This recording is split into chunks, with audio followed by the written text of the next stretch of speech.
What's going on, guys? This is Rob, and we are here with Absolute Batman and DC's new Absolute Universe, which is just DC's version of the Ultimate Universe in Marvel Comics. But Scott Snyder killed this story. It's amazing. So what this does is this opens up with Gotham City. And initially we follow this guy on a motorcycle, and he has this really cool monologue, right? Where he says, "Hello again, Gotham. It's been a long time. So who are you these days? Who have you become while I was gone?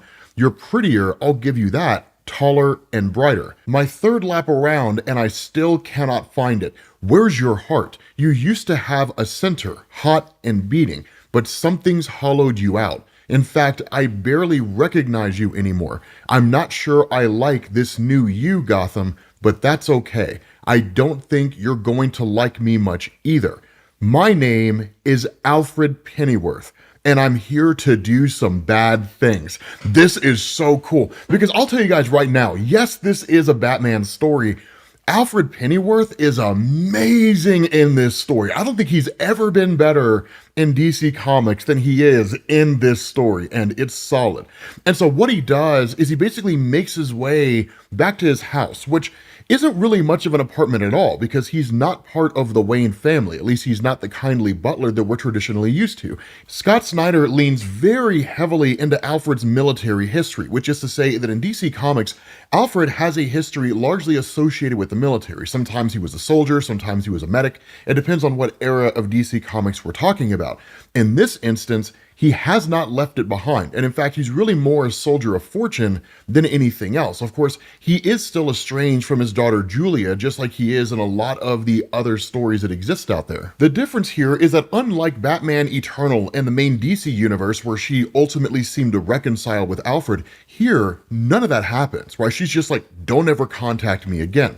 And so for Alfred himself, he signs into a secure connection to basically his handler, the folks that pay him in order to do whatever it is that he needs to do. And so what he does is he asks, what's the assignment? And they say, in the past 3 months, a gang known as the Party Animals has been sowing chaos, butchering citizens at random, raising the murder rate by 700% almost single-handedly. A daycare was torched yesterday. They danced outside while 32 people died.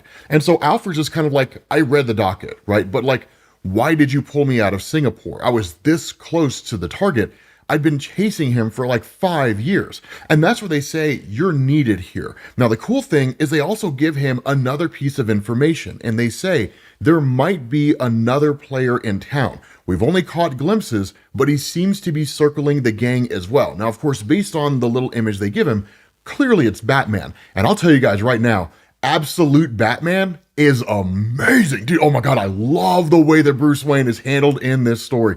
It's phenomenal. And so what they do is they send him coordinates to do two things. The first is to monitor the Party Animal gang, and the second is to seemingly keep tabs on Batman. And that's when you switch over to Bruce Wayne himself. Now, this is also another big difference between the main DC universe and this Absolute Universe, in the sense that you pick up in Croc's gym when Bruce Wayne basically starts practicing with a punching bag, and you get a little bit of a throwback to his childhood, where he's spending time with his father. Now, there is a kind of lesson that goes back and forth, where after studying the lions and everything, his father's like, what did we learn? And the response of really Batman is, it says that he sleeps 20 hours a day. Plus, he gets fed prime rib 3 times a day and never has to be afraid of anything. This kid's living the life. Now, what's interesting here is he addresses his father as Mr. Wayne. There's a reason for that, and it's actually a really cool reason. But at the end of the day, Thomas Wayne asks him, are you excited for the movie later on tonight? Of course, Bruce Wayne says, well, I'm more excited for a nap than anything else. And so ultimately, it's just kind of like, cool, right? Let's get going, class. And so that's when you realize Thomas Wayne in the Absolute Universe is a teacher, right? He teaches elementary school kids. He's not the ultra wealthy industrialite guy that we're familiar with in the main DC universe. but then shots start ringing out in the zoo. Now, of course, this leads to kind of flashing back to the moment, Bruce Wayne punching the bag, basically breaking it, and then meeting with what you and I know is Killer Croc. Now, he's not really the villain that we're familiar with. In fact, one of the other cool things as a development here is that there is a kind of conversation back and forth where they talk about how like Ozzy or Oswald Cobblepot effectively hooked up Killer Croc with an exotic pet license, so that's why he walks around with crocodiles and snakes and all kinds of cool reptiles. But the other thing is they aren't really criminals. In fact, Killer Croc seems very, very active within the city of Gotham as somebody trying to improve the city, which is really, really cool. And again, we'll see how far reaching that goes here in a minute. But you end up learning that like Selina Kyle, Killer Croc, seemingly Oswald Cobblepot, and most likely the Riddler, just the redheaded kid in the glasses, they all go back to being childhood friends. Right? So, like, it's not as though they just kind of met each other indiscriminately along the way as Batman was being a villain, or at least being a superhero fighting villains, and that they just kind of did their villainous thing and that was it. It's cool that you get this history here. And so after that, you switch over to this just giant yacht out there in the water, where you basically have a meeting between the Falcone-Maroni crime families and the head of the party animal gang. And what's interesting here is that this party animal leader is absolutely insane. I mean, this dude is really, really dark because, of course, with the Falcone and Maroni crime families, they've ran Gotham for years. And so some third party suddenly showing up here out of nowhere and quote unquote upsetting the apple cart, that makes a lot of enemies out of people. And so they ultimately tell him like, go away or we're going to kill everybody in your gang. That's just what's going to happen. And so what happens is that this guy tells them that he's a huge fan of what are basically death masks. And in fact, he says, friends, I'm afraid you have me all wrong. History is what I'm all about. That's what we're celebrating here. And so when more masks are shown to the Falcone and Maroni crime families, that this guy says, not just any masks, death masks. I collect them. That one is rumored to be Socrates himself. This, of course, is Martin Luther. Of course, those of you guys who know your history know that Martin Luther is best known for the Protestant Reformation, but then the head of the Maroni crime family is shown that it's not actually Sal Maroni who's leading it. Instead, it's the brother of Sal Maroni, who, as far as I'm aware, doesn't exist in any of DC Comics outside of this. But one of these masks, essentially the head of Sal Maroni, is held by this leader of the party animal gang, along with the cousin of Mr. Falcone. And he's like, and all the rest. So in essence, this guy came into town before the Falcone and Maroni crime families even understood what was going on and started killing everybody, like killing all the other heads of the crime families in Gotham. So by the time these guys come to the seat of the table and say, you need to stop all your criminal activities, it's too late. The demons are at the door. There's no way to stop what's happening. And so these guys are immediately killed on the spot, and their heads are going to be mounted up just like everybody else. I told you, this story is amazing. Like, it's so phenomenal. And so again, following that, you pick up with Bruce Wayne officially donning the Batman mantle. Now, one of the things that had happened during the conversation between Killer Croc and Bruce Wayne is Croc had told him, hey, like Mayor Gordon is calling a kind of town hall meeting later on tonight to address the concerns of the citizenry in relation to the party animal gang and all the things that are going on. And so again, this demonstrates the fact that Croc is very, very much active in the community. And where one of the citizens speak up and really just kind of chastise Jim Gordon as mayor about how ineffective he is, the fact that he ran on his position as a cop, but he really hasn't shown any of the backbone he traditionally showed as a cop, meaning he's not willing to do whatever needs to be done to protect the city of Gotham from the party animal gang, that this guy says at least Mayor Hill did something. And so where Killer Croc stands up and says like Hamilton Hill was a crook, the response this guy gives is, yeah, but at least he was tough. And it kind of makes sense, right? The citizens of Gotham are desperate, and in times of desperation, people will believe what they want to believe. It doesn't have to be rational and it doesn't have to be reasonable. It's just what they choose to think. And so in turn, you have this other guy who tells a story and he says, I run Finger Tailors on 27th Street. Every single weekday for 71 years, I've walked to my shop, except the day my son was born, and the day my wife died. 18,302 times I've walked there, but I don't walk there anymore. I don't walk anywhere because I'm scared. And that's really what it is when it comes to the citizens of Gotham. Here's the kicker about all of this. While this entire town hall meeting is being conducted by Mayor Jim Gordon, Alfred Pennyworth is staking the whole thing out, and he's watching all of this. And that's when he's basically in contact with his handler and kind of filling them in, and they're giving him information, different things like that.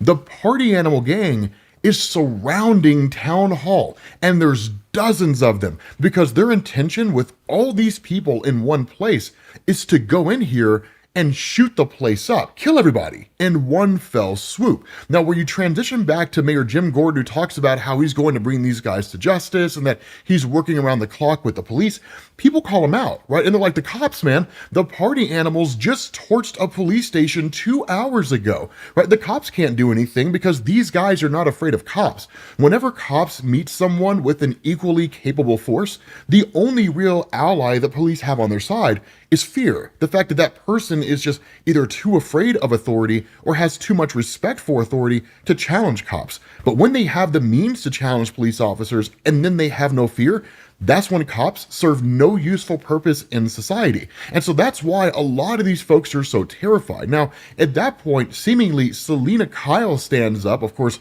most of you guys know her as Catwoman. And she says, look at us, all of us, right? This is what they want.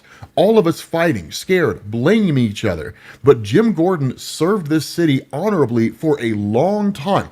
I work with his office and I trust him. I also trust us to be better than this, because it's not just up to him or Commissioner Bullock. It's up to all of us to stop these killers. This is our city. And before she can finish her sentence, a grenade comes flying in, really more of a flashbang, and just everybody's blinded by this thing. The party animals come busting in, and they're just like, so does anybody want to beg? Right? Like, does anybody want to talk about how they have a family, or, you know, they have kids to take care of, or like a sick old grandma? Because we love that kind of stuff. Right? Like, we absolutely love those things. Not only that, they fire off a shot at Jim Gordon. They don't kill him, but they do injure him. Of course, you also find out that his daughter Barbara Gordon is very much here and is basically just a beat cop. But after all this is done, suddenly these guys are yanked back out the door slams shut, and like Barbara Gordon walks up, cracks the door open, and Batman's just waiting there, and he says, whatever you hear, do not open this door. And son. Do you guys remember that scene in Hellraiser 2 when like everybody was locked in the nightclub and you were on the outside and you could hear them all screaming for their lives as they died? That's basically what happens here, man. Son. Batman lets loose, and it's amazing. So like Alfred Pennyworth is watching all this unfold, and he's told, like, if this third party disrupts the intelligence you're supposed to be gathering, you are to engage. And so Pennyworth is like, okay.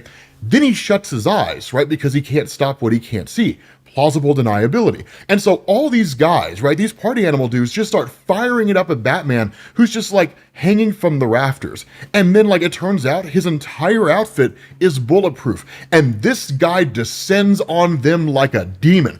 And without saying one word, starts taking out every single one of these guys. Now, while all this is going on, Alfred Pennyworth, who's really more listening to everything than physically watching everything, gives this really cool monologue and this amazing insight into the nature of this version of Batman. And he says, look at you go. Whoever you are, you've got flair. I'll give you that. So let's see what you can really do. And so in watching Batman fight, he says you're fast, you're steady. Above all, you're focused. You've been waiting for this, haven't you?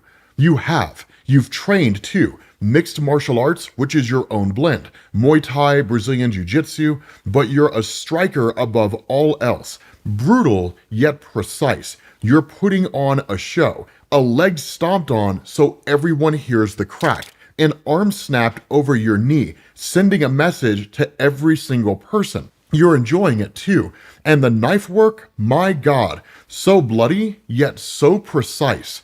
Each artery is missed by just enough. No fatalities at all, not one. So, that means you're an idealist. Now, this leads to this guy called the Hand, or at least seemingly he just addresses himself and saying, this hand has killed more people than you can count. Now I'm going to give you one chance to get out of our way. Now, it's kind of a cool thing because I'd like to think this guy is just called the Hand. Of course, this guy breaks out the biggest meat cleaver I've ever seen. So what does Batman do?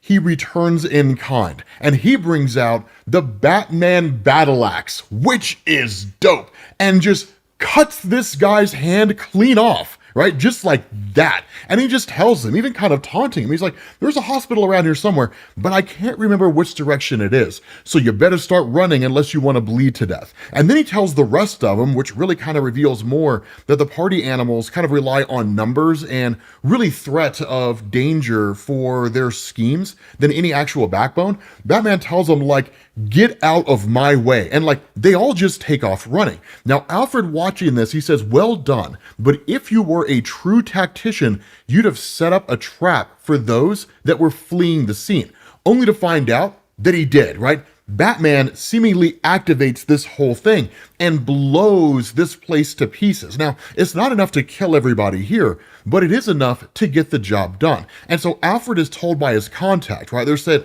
what's going on there? The satellite makes no sense. Whoever the player is, you are to engage. And Alfred says, okay. So Alfred moves up on Batman, and then he says, this is the sound of a DC-34 automatic shotgun, son. There are only 3 of them in the world. It could blow your brains all over the sidewalk before you even blink. What does Batman say? Man, son, you better come strong. Kicks Alfred, knocks the gun out of his hand, and then takes off with the gun, right? He's just like, it sounds dangerous. And he just leaves. And so after that, you have Alfred, who basically does this huge deep down investigation on who this Batman guy is. And in effect, he gives us the modern day origin of absolute Batman in the absolute universe. And he says, the next day, everyone's talking about it. Who is the Batman? So, who are you really? Bruce Wayne, you hide your tracks well, but it's easy when you're no one. Just some guy, 24 years old. Your mom is a social worker, your dad is a teacher. You grow up in crime alley, high friends in low places, a tight group. You're smart, excel in school, your parents have you tested, and you score near genius level. Then, in the 5th grade, you win a student engineering competition, creating a mobile collapsible bridge that can be used to bring aid to locations hit by catastrophic damage from war and cataclysm. The design is origami-like, based on the anatomy of a bat wing, and the prize is a trophy and a trip for your whole class to the Gotham Zoo, where it all starts, because somebody starts firing into the crowd. People are literally perishing here. And so Thomas Wayne grabs all the kids and takes them into the bat house, where he tells them all to stay safe. But in the midst of it, he's seemingly shot. And so what happens is, Alfred says, after that, you lose yourself for a while. You lash out, you rage at the world, but then you find yourself again. Something inspires you. You straighten out, you go back to school and get a scholarship to the best university in the state. But when you get there, you get injured in the first week, a soft tissue tear. And he says, I've seen the x-rays though, and I've been in command of men who faked injury to escape duty. And I suspect that's exactly what you did. But why? You were good enough to be a star, even go pro, because you were saving your body for last night, for all of this, whatever it is that you've built. You studied applied mechanics, chemistry, criminal psychology, military theory, socio-cultural history, everything to prepare you for when you came home. And then you did. You set up in Gotham and worked in the power grid, then the water department. After that, you interned at City Hall, studying public policy, macro and micro policy, learning your city, the body, the brain, every single part of Gotham, until finally you come full circle, ever the engineer, creating, building, you even fix what you break, repairing the stairs that you blew up last night. You've built something here, Bruce. I see it now. and it's truly impressive. But it's really awesome because what it does is it removes Batman from the traditional plot device type character where he's like, I know the city inside and out because I've been in it for a very long time. And instead, it provides a more practical explanation for why Batman knows the city so well, which is why I say the Absolute Universe is DC's version of Marvel's Ultimate Universe, because the Ultimate Universe was kind of the answer to the question, what if superheroes were more grounded and existed in the modern day? What would it look like? And that's what the Absolute Universe is, right? It's really cool the way it's done. And so what ends up happening is Alfred says, I've taken men down like you before, in cities and jungles and deserts all over the world, because you're crusaders. And crusaders always have a weakness because they always have something that they care about. And yours is sitting right there, which is his mom, that Martha Wayne seemingly never died. It was just his father. So you can kind of draw these almost Peter Parker parallels between this version of Batman and the one that you traditionally see in DC Comics where he lost both parents. And so it's essentially them just kind of talking and Bruce saying, I love you and that kind of thing. And the way you would relate to your parent, essentially. And so Alfred kind of continues on and he says, I could kill you right here in front of her. It would be that easy. It's what I should do, but you're just a kid. And so at the end of the day, you have Alfred who shows up to Batman in what's effectively his hideout, but it's not really down in the Batcave under Wayne Manor because there is no Wayne Manor. It's hard to have a Wayne Manor when your mom's just a social worker and doesn't make billions and billions of dollars.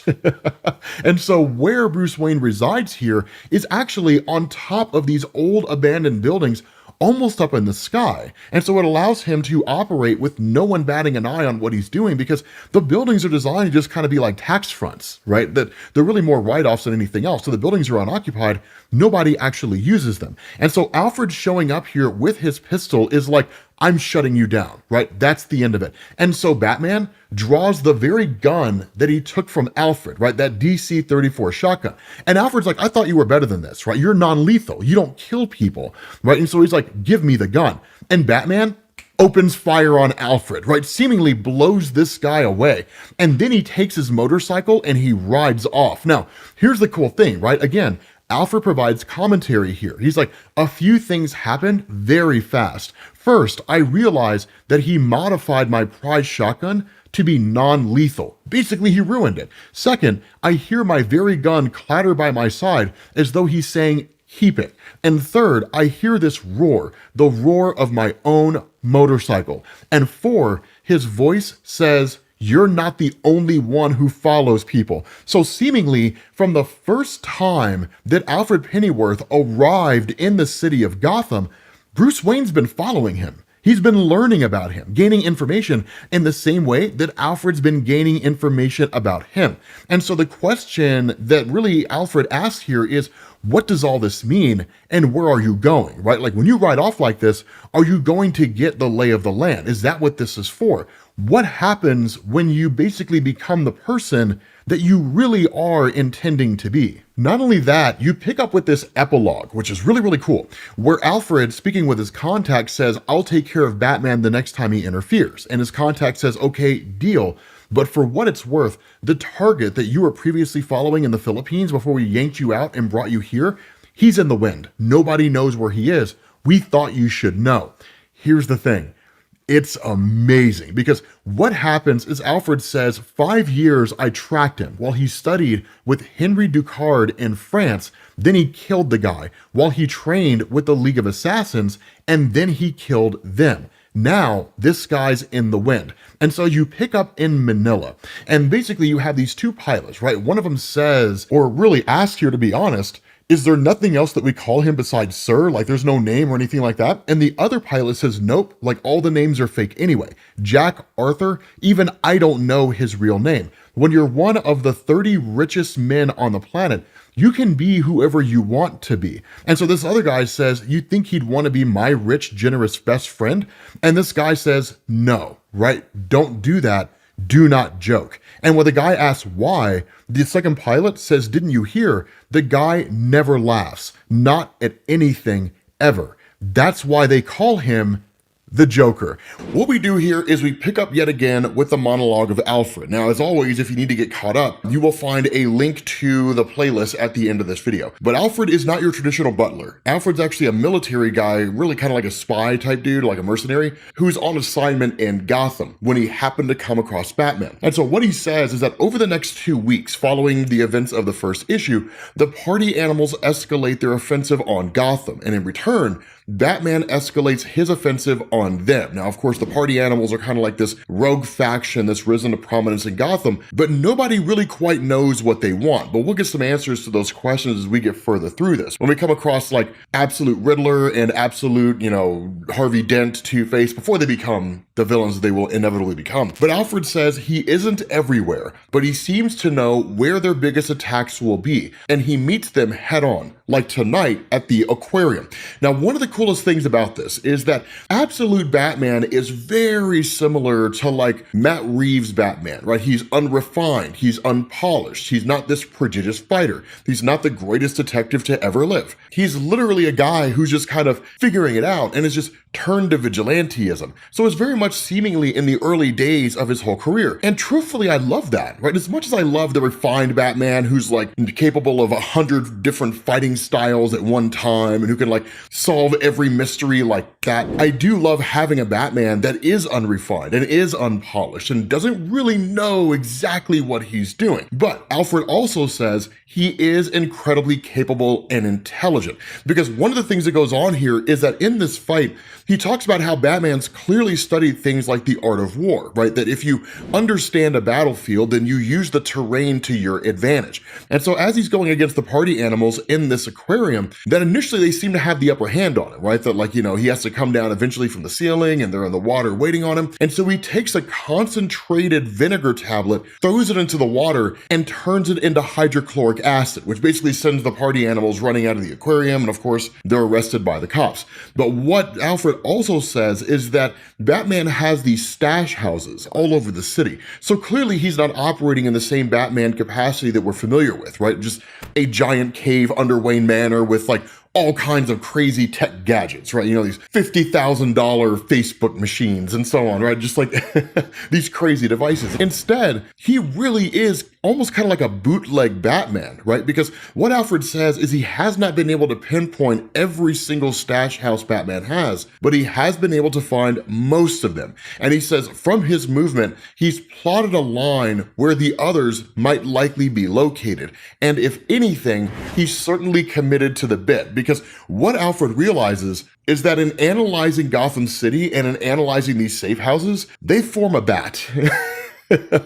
So Batman's nothing else if not consistent and committed to this whole thing. But Alfred in turn gives us a little more perspective about what Bruce Wayne kind of gets up to outside of just like facing off against these criminals, the party animals and so on. He says when he's not the Bat, his routine is monastically tight. He goes to work, then vanishes into the shadows. There's a rumor he meets with the Red Hood, a suspected resistance group. But the truth is, he's a man alone. He even steers clear of his mother these days. He breaks from routine only once during these weeks to make a stop that catches me off guard, to visit Joe Chill, his father's killer. Now again, one of the things that was kind of covered in the first issue, but I imagine it'll probably be explored either in the next issue or the issue after, is the zoo, right? Because the idea was that Bruce Wayne, as most of you guys have noticed, is not like the super rich billionaire who comes from like a wildly capable family and all that kind of stuff. His mom was a social worker, his dad was a teacher,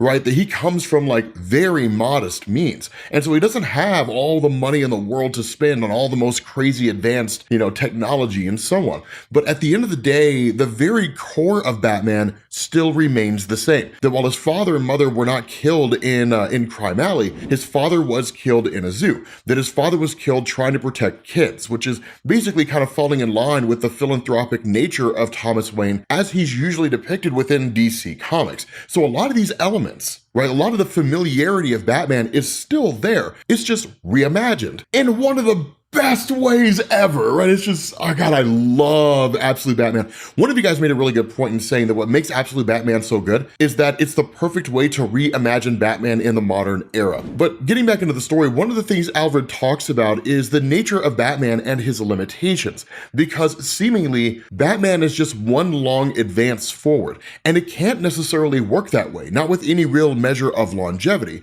He says, another week in, my handler tells me I have to drop protections from Batman. They say he's become too volatile a factor, right? Because while Alfred is monitoring Batman and while he was sent on a mission to really deal more with like the party animals than anything else, but Batman's kind of beating him to the punch, he's almost kind of like this hidden benefactor, right? He's just sort of like, I put little things in place that basically help keep Batman safe, even though he doesn't fully know it. And that's what he talks about here. He says, his provocations have helped me form a new theory on who Sionis is, what he's a part of. I think about making my case, Sionis, of course, being the leader of the party animals. And Alfred says, instead, I remove the protections. Soon after, the party animals find his caves in the empty high-rise, just like I did. And that's what he kind of muses here, right? That when it comes to sort of any kind of military campaign, advance forward, rest and relaxation, because people need to rest, right? People cannot do a forward advance forever, right? I mean, eventually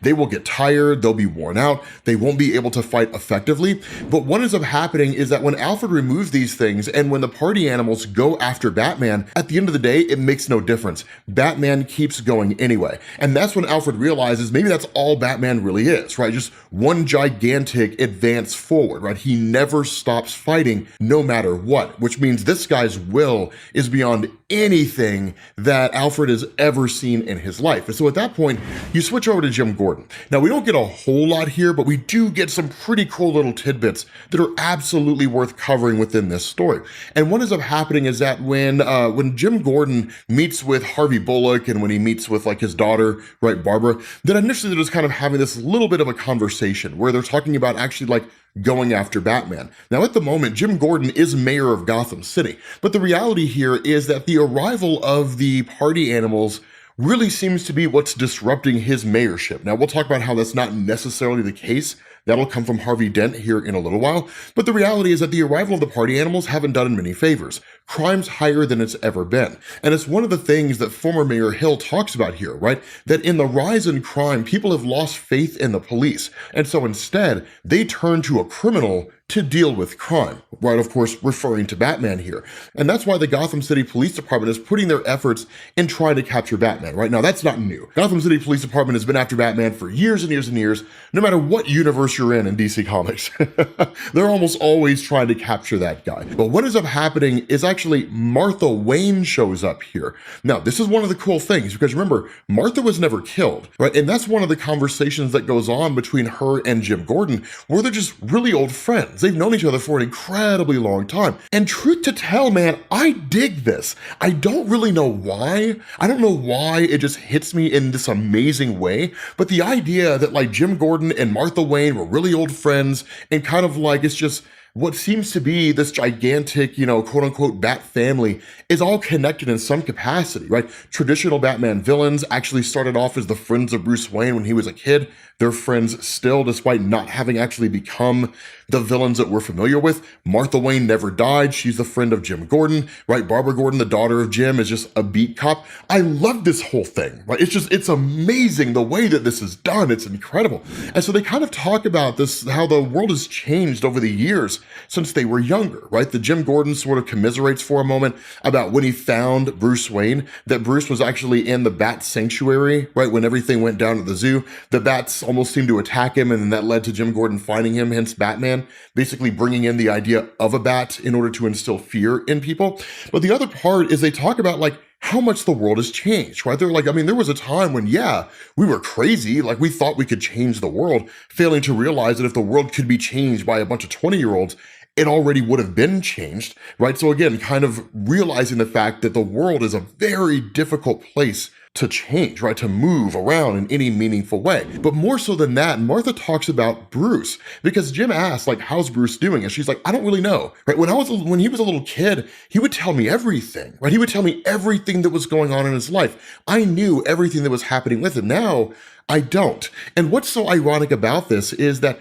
this kind of stance of Bruce being very standoffish from his mom, keeping things hidden, is not that dissimilar from just general adolescence, right? I mean, most all of you guys know that we've all been through it, right? That we're not our mama's boy or daddy's boy anymore, or our mama's daughter or daddy's daughter anymore, or anything like that. Like, we're becoming adults, and we want all the benefits of adults with none of the drawbacks. And life doesn't work that way. But because we're coming into our own, and because we're trying to figure ourselves out, we don't know who we are, we don't know what we want, and we certainly don't know where we're going in the world. It's all a gigantic, confusing mess, hormones and so on and so forth. It's literally emotional chaos in its most pure form. And so as we go through this phase in our lives, like, we're really kind of isolate ourselves from our parents in a lot of different ways. Not in bad ways, but we just don't open up to them the way that we used to, because some things we just want to keep close to the vest. It helps us feel in control. And so following that, right, initially, like, Bruce Wayne's friends, they were sitting outside, they were waiting on him, and he just kind of yelled at his mom and said, just tell him I don't want to see him, that kind of thing, right? These, again, are all kind of flashbacks to what was going on in his youth, but it's really designed to sort of illustrate the fact that even after his adolescence, after the death of his father, going into the modern era where he's much, much older, it's all still very much the same. He's still very much closed off. And so following this, what you do is you pick up with a poker game. Now, there isn't really much of a hidden meaning behind this poker game other than the fact that it's all these different guys playing together. I would imagine the hidden meaning behind this is to show the close connection among all these friends, which will make it even more tragic when they start becoming villains. God, it's going to be like the ending of Fox and the Hound, right? Like, we'll always be friends forever, right? Like, it's going to be crushingly devastating. But as you guys can imagine, Edward Nygma is the tech guy, right? This guy is incredibly good with technology. Harvey Dent, right, an aspiring lawyer and really an existing lawyer, is very well put in with like the whole criminal sphere, or really the legal sphere, the whole legal system and everything. And the list goes on and on and on. The only person that's not here is Catwoman, right? Selena Kyle. The last they heard from her, there was a postcard sent from Cairo. But at the end of the day, what Bruce does is he brings in one of the helmets of the party animals. And this is cool because he talks about how he's basically helping to clean up, City Hall and that kind of thing. And so that's how he was able to access this, right? Lying to his friends about being Batman, essentially, which really begs the question, will he tell them? And if he does, is it possible they never become the villains that we're familiar with? Instead, they all join the Bat family, right? There is no Dick Grayson, there is no Jason Todd, there is no, Barbara Gordon becoming Oracle or anything like that. Then instead, like, Edward Nygma is Oracle, right? And like Wayland becomes the Red Hood. I mean, how dope would that be? Oh my God, dude, now that I think about it, man, how dope would that be? Oh God, I really hope that happens. Son, I really hope that happens. But in effect, right, like, what we end up learning, at least from Bruce Wayne's perspective, is that this is how the party animals know where everybody is. And it's why they don't hit the same place twice.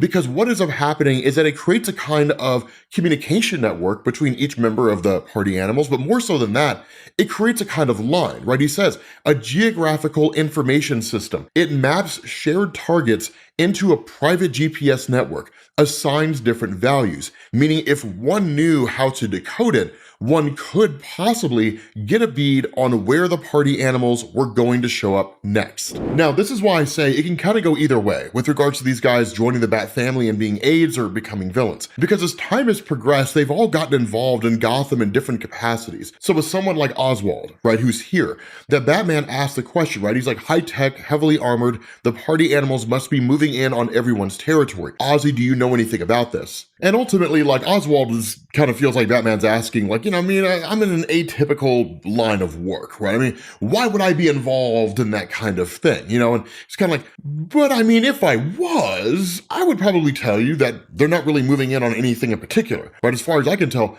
these guys are just out to wreck the city. The word is that Roman, right, that he kills everyone who meets and tries to make a deal. And that's it, which is the reason why the head of the party animals took out the Maroni and Falcone crime families, right? Like, they were dead and gone, right? They're out of the picture. And so at that point, the question kind of shifts over to Harvey Dent. What do you think's going on, right? Do you think this is potentially political, right? That is some kind of an attempt by way of like Jim Gordon or even like Mayor Hill to try to retake control or something along those lines? And the response of Harvey is he says that Jim Gordon was hurting before all of this chaos.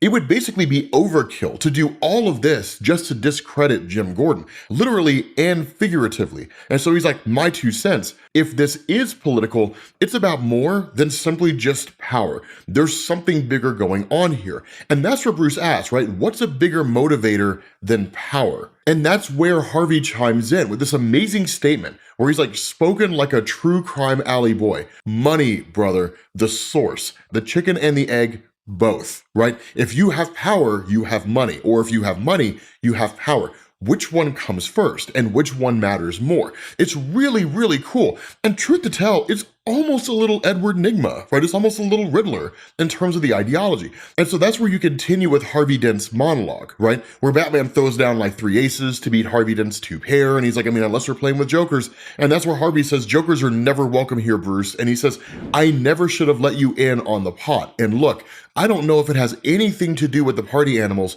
but from what I hear in the halls, Mayor Hill has been taking in a lot of capital, like a lot. This guy I know who works in his office, a young guy named Haiti, he says Hill is riding high on the new purse that he calls, quote unquote, his golden chest, right? Where's this money coming from? No one seems to know, and no one wants to rock the boat. Nobody wants to flip that coin over and see what's on the other side. And so Batman does, right? He literally goes into Mayor Hill's office and then basically accesses a file, right, that says Arc M. And Arc is what a golden chest is also known as, hence Arc M. And so when he opens the folder, he's immediately met by a video that comes directly from seemingly, right, the head of the party animals. And he's just like, so here's the thing, man, we need to sit down and have a conversation.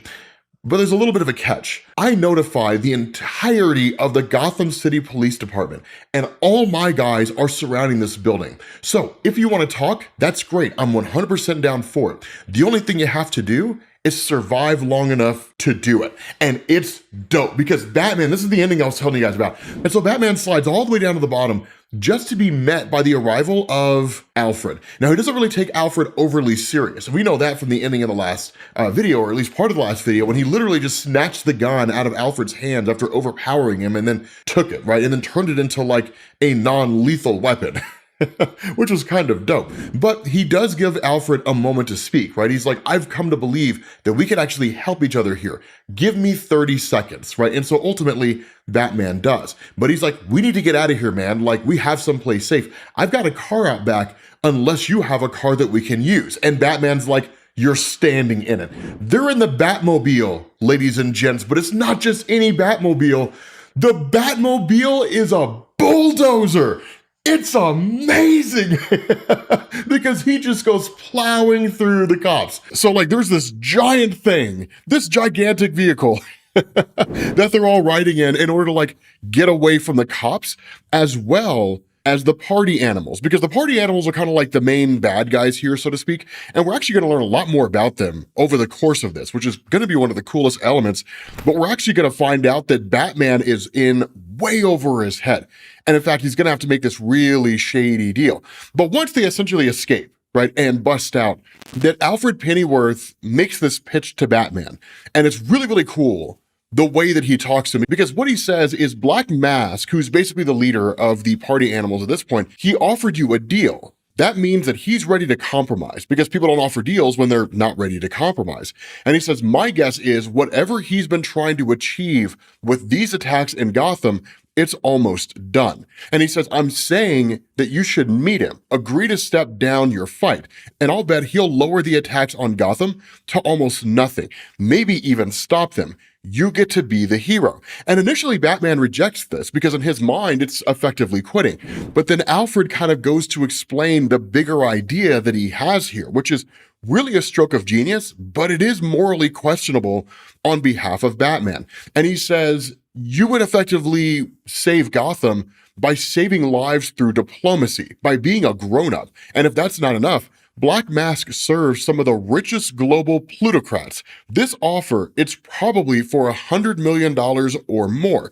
So you take it and you can set Batman up as something real, something with impact. Now, here's the big thing about Absolute Batman in DC Comics. He's very reminiscent of Flashpoint Batman in the sense that while Absolute Batman has a few more resources at his disposal, it's very much a kind of bootstrap operation, right? I mean, it's not the grandiose, huge bat cave when, Bruce Wayne having billions of dollars to spend on all the stuff that he needs for gadgets and everything, right? It really is just Bruce Wayne flying by the seat of his pants. It's true vigilantism in every sense of the word. And so where Batman asks the question, what's in this for you? Alfred says, for Sionis to make the deal, he'll need to make transactions that will likely give my people all that they need on him. So me, I get to leave this city and you get to build Batman into something big. And that's where Bruce asks, so Sionis just gets away with all of this? And the response of Alfred is, no, right? We'll use the intel that we have to bring him down. I can't promise that it'll be today or tomorrow or the day after, but we will be building a case and we will get him eventually. And so at the end of the day, it's just kind of one of these questions of, is Batman willing to momentarily step down his war against the party animals in Gotham, knowing party animals are going after political leaders, knowing that the party animals are sowing chaos and slowly sending Gotham down this descent into madness, if what he gains later on is a greater accomplishment than what he has now, right? Do the means justify the ends? And so at the end of this whole conversation, Alfred's just kind of like, okay, we make a pretty decent team. Find us some way out of here and we'll keep it going. And Batman just says the lever in front of you. When Alfred pulls it, he's ejected from the vehicle and Batman just goes down into the water and takes off back to what's essentially the Batcave. So in essence, it seems like he's rejecting Alfred's offer, right? And just kind of like, no, that's never going to happen. And morally, it makes sense, right? From a moral perspective, Batman's not the guy to abandon his war on crime, even for a moment. And even if it means that at some future point in time, the city could be better off. Now, you could argue that that's dogmatic. You could argue that it's short-sighted. However it is that you want to look at it, it's the stance that he takes. But at the end of this, there's this kind of huge revelation that's pretty phenomenal. And so what you end up doing here is you kind of jump back to Batman's past. Now, again, one of the things that Snyder's done up to this point with 3 issues is that he's just kind of intermittently thrown these small little moments in with regards to the zoo shooting that took place at Gotham. And for those of you guys who didn't see the first video that we did, instead of Bruce Wayne's parents being killed in Crime Alley, as you're traditionally used to, that his father was killed in Gotham Zoo trying to protect Bruce and the class because his father was a school teacher. His mother's still alive and his mother is a social worker. Of course, she'll have a little bit of a bigger role in this story, but a lot of the traditional villains that you know for Batman, Killer Croc, the Riddler, people like that, they were actually friends when they were younger. And that's where Batman picks up with Selina Kyle here. And the story of Selina is not overly detailed, but what details we get are super tragic because one of the things you find out is that she had left her most recent foster home. In fact, this is her 4th home. And the question's asked by Bruce, what, why did you leave? What happened? And initially she doesn't answer. And he's like, but it's important though, right? Because you're my friend, you matter to me, that kind of thing. And she's like, some people like the idea of a foster kid, but that's not the real thing. That's in a good case. This was a bad case.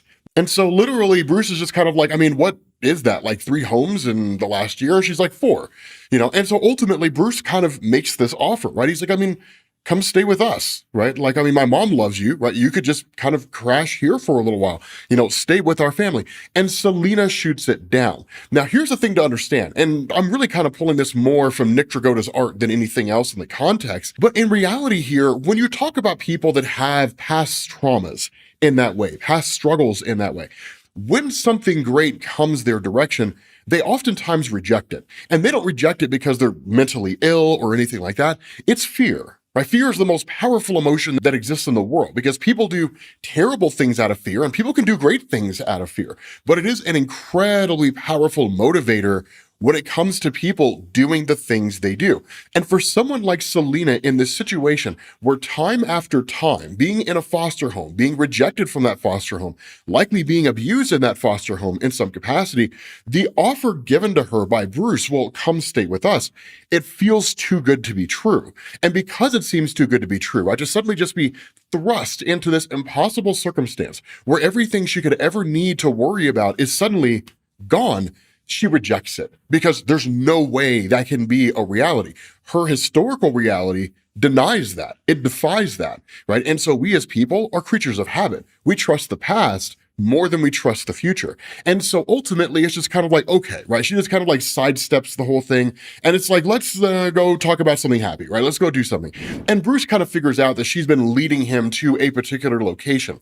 And ultimately they end up in a movie theater, right? And like they start playing Zorro. Now at that point, you switch back over to the present day with Edward Nygma, right? The Riddler. Again, a childhood friend of Bruce. They've been friends ever since. And what Nygma's done here is he's essentially built a robot of sorts, kind of an information database. Now, the cool thing about this, and depending on how it is that Scott Snyder chooses to handle this could be the early framework for Brainiac. It's very reminiscent of Brainiac, but seemingly Brainiac is a character that may or may not already exist, because we've kind of seen glimpses of him in the Absolute Superman comics. And we don't really know the chronology of which comic takes place at what point in time. So we don't know if Absolute Batman predates Absolute Superman, if they're happening concurrently. We don't know where Wonder Woman fits in. It's all kind of a, I wouldn't say mess, but a mystery at this point, which I'm kind of digging. And so seemingly when Nygma is talking to Bruce about all of this, Bruce tells him, like, I came to talk to you, but Nygma's like, he is me and you and everyone. He contains about 4/5 of all human knowledge and counting. So ask him questions. And literally Batman's just kind of like, I mean, does he have a name? And that's where Nygma's like, I mean, I was thinking Al after Alan Turing, the Library of Alexandria, and as a visual play on AI. But now I'm just thinking something with riddles. Riddle Man, because the great riddle of humanity is how to live forever. And we all exist inside this dude. But nonetheless, ask your questions. And so what ends up happening is Batman asks him, how do the helmets of the party animals work? Now, that's one of the caveats of the party animals in Gotham, this organization where no one seems to know the identity of the people who were involved, that they all wear these helmets, that no one really knows how the helmets themselves work, but it seems to create a kind of information database that all the members of the party animals use. It's how they're so incredibly organized and structured. It's how they pull off their campaigns with seemingly the greatest of ease, either that or incredibly high-level planning or a combination of all of the above. And that's where the robot says the mask has 3 functions. 1, it completely obfuscates the wearer's identity from all global or local deciphering means. 2, it creates a wallet for the wearer connected to a highly protected private network of cryptocurrency called the Black Coin. And 3, as you know, it provides objectives and targets for the wearer with different valuations. And the question here is, what do you mean by valuations? And this robot says arson, robbery, murder, each has a different value in Blackcoin, but we're talking tens and hundreds of thousands. Members can get quite wealthy quite fast. Now, what we don't know here is how the hierarchy is determined, which is to say, only these individuals are allowed to commit high-value crimes. These individuals here commit low-value crimes. If it's based on seniority, right? So like the new guys, they commit robberies, right? The guys who have been established, they get the money because they get to commit the murders, like that kind of stuff. We don't know if it works or if it's like a volunteer system, right? If they're just like, yeah, I mean, we'll all do it. And the more people you have committed to an act, the more likely it is that act is to occur. And so Batman's question is like, how would somebody disrupt this network? And ultimately, he gets the answer he doesn't want to hear, right? The network is far too expansive for anyone to bring down. You could take out a local server, but the network is satellite based. There are deposits of these masks all over the world. Hundreds, maybe thousands of members. So the only way to take it down is to take out that satellite itself. And where Bruce is like, I mean, there has to be a way to do this. Then ultimately the robot's like, there's not. There is no single way to do this. And we're assuming it's a singular satellite, right? We're not assuming that there's dozens, if not potentially hundreds of these satellites out there, all organized and structured. So if you were to destroy one, that because of redundancies built into the software or what have you, all of them can just continue operating as normal. And so that's where Nygma's like, man, just destroy the mask and forget about it. But one of the things that I hope you guys are starting to notice about all this is seemingly the walls are closing in on Bruce. There's only so much that he can do here, and he's starting to figure that out. Because at that point, he gets a phone call from Harvey Dent. And he's like, I looked into what you asked me to look into, right? The ARC-M fund, though it could get me fired for doing that. But he says, a lot of the funding comes from a company called JK Holdings, highly diversified subsidiaries across the globe. But one specialty is building secure facilities, private prisons. And not just ordinary ones either. These are black sites off the books that no one knows about. And these sites, they've got investments from biotech pharmacies, even genomic firms. Whatever's happening at these places, it is not good. So we're talking what is essentially individuals being locked up, likely biological experiments on people being given powers. And so I would go so far as to argue that somebody like Killer Croc will become Killer Croc because he'll be tossed in one of these prisons and experimented on. But there's also going to be another character that's going to be teased here that I'm really excited to see how they would appear in Absolute Batman, assuming they appear at all, because we don't definitively know. But what you end up doing here is switching over to the former Mayor Hill, because this is an election year in the city of Gotham.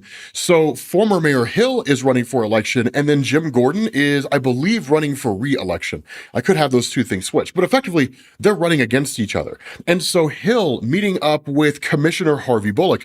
This is initially believed by Bullock to be basically Hill trying to get his endorsement, right? You know, with that nickel slick smile and the, politicians' manipulations, right? And basically saying like, I need you to go out in front of the city of Gotham and tell them that like, I'm the guy they should vote for, right? That kind of thing. But ultimately Hill's like, actually, no, that's not really what this is. I mean, I wouldn't mind having your endorsement, but I want you to meet somebody.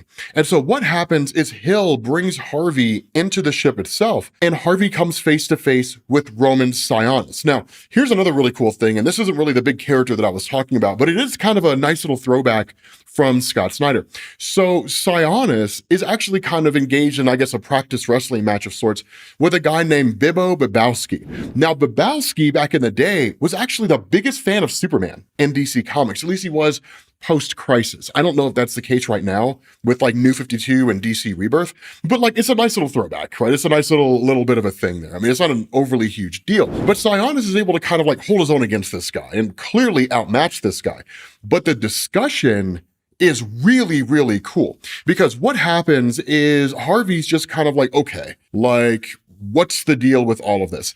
And that's where Sionis is like, make yourself at home, right? And when the question's asked, like, what's with the mask? The response of Sionis is like, well, it's just for anonymity. I have a lot of enemies in my line of work. And he says, I'm a professional pacifist. And by pacifist, I mean, I help bring peace to troubled areas around the world. Good places being taken advantage of by bad people. And your city, it could use some peace these days. Under your boss, Jim Gordon, some very bad people, they're tearing Gotham apart. And where Harvey takes offense to this and like initially goes to leave, the response of Black Mask is, no, I'm not disrespecting the memory of Jim Gordon, or Jim Gordon's not dead, but I'm not disrespecting the legacy of Gordon in his time as mayor.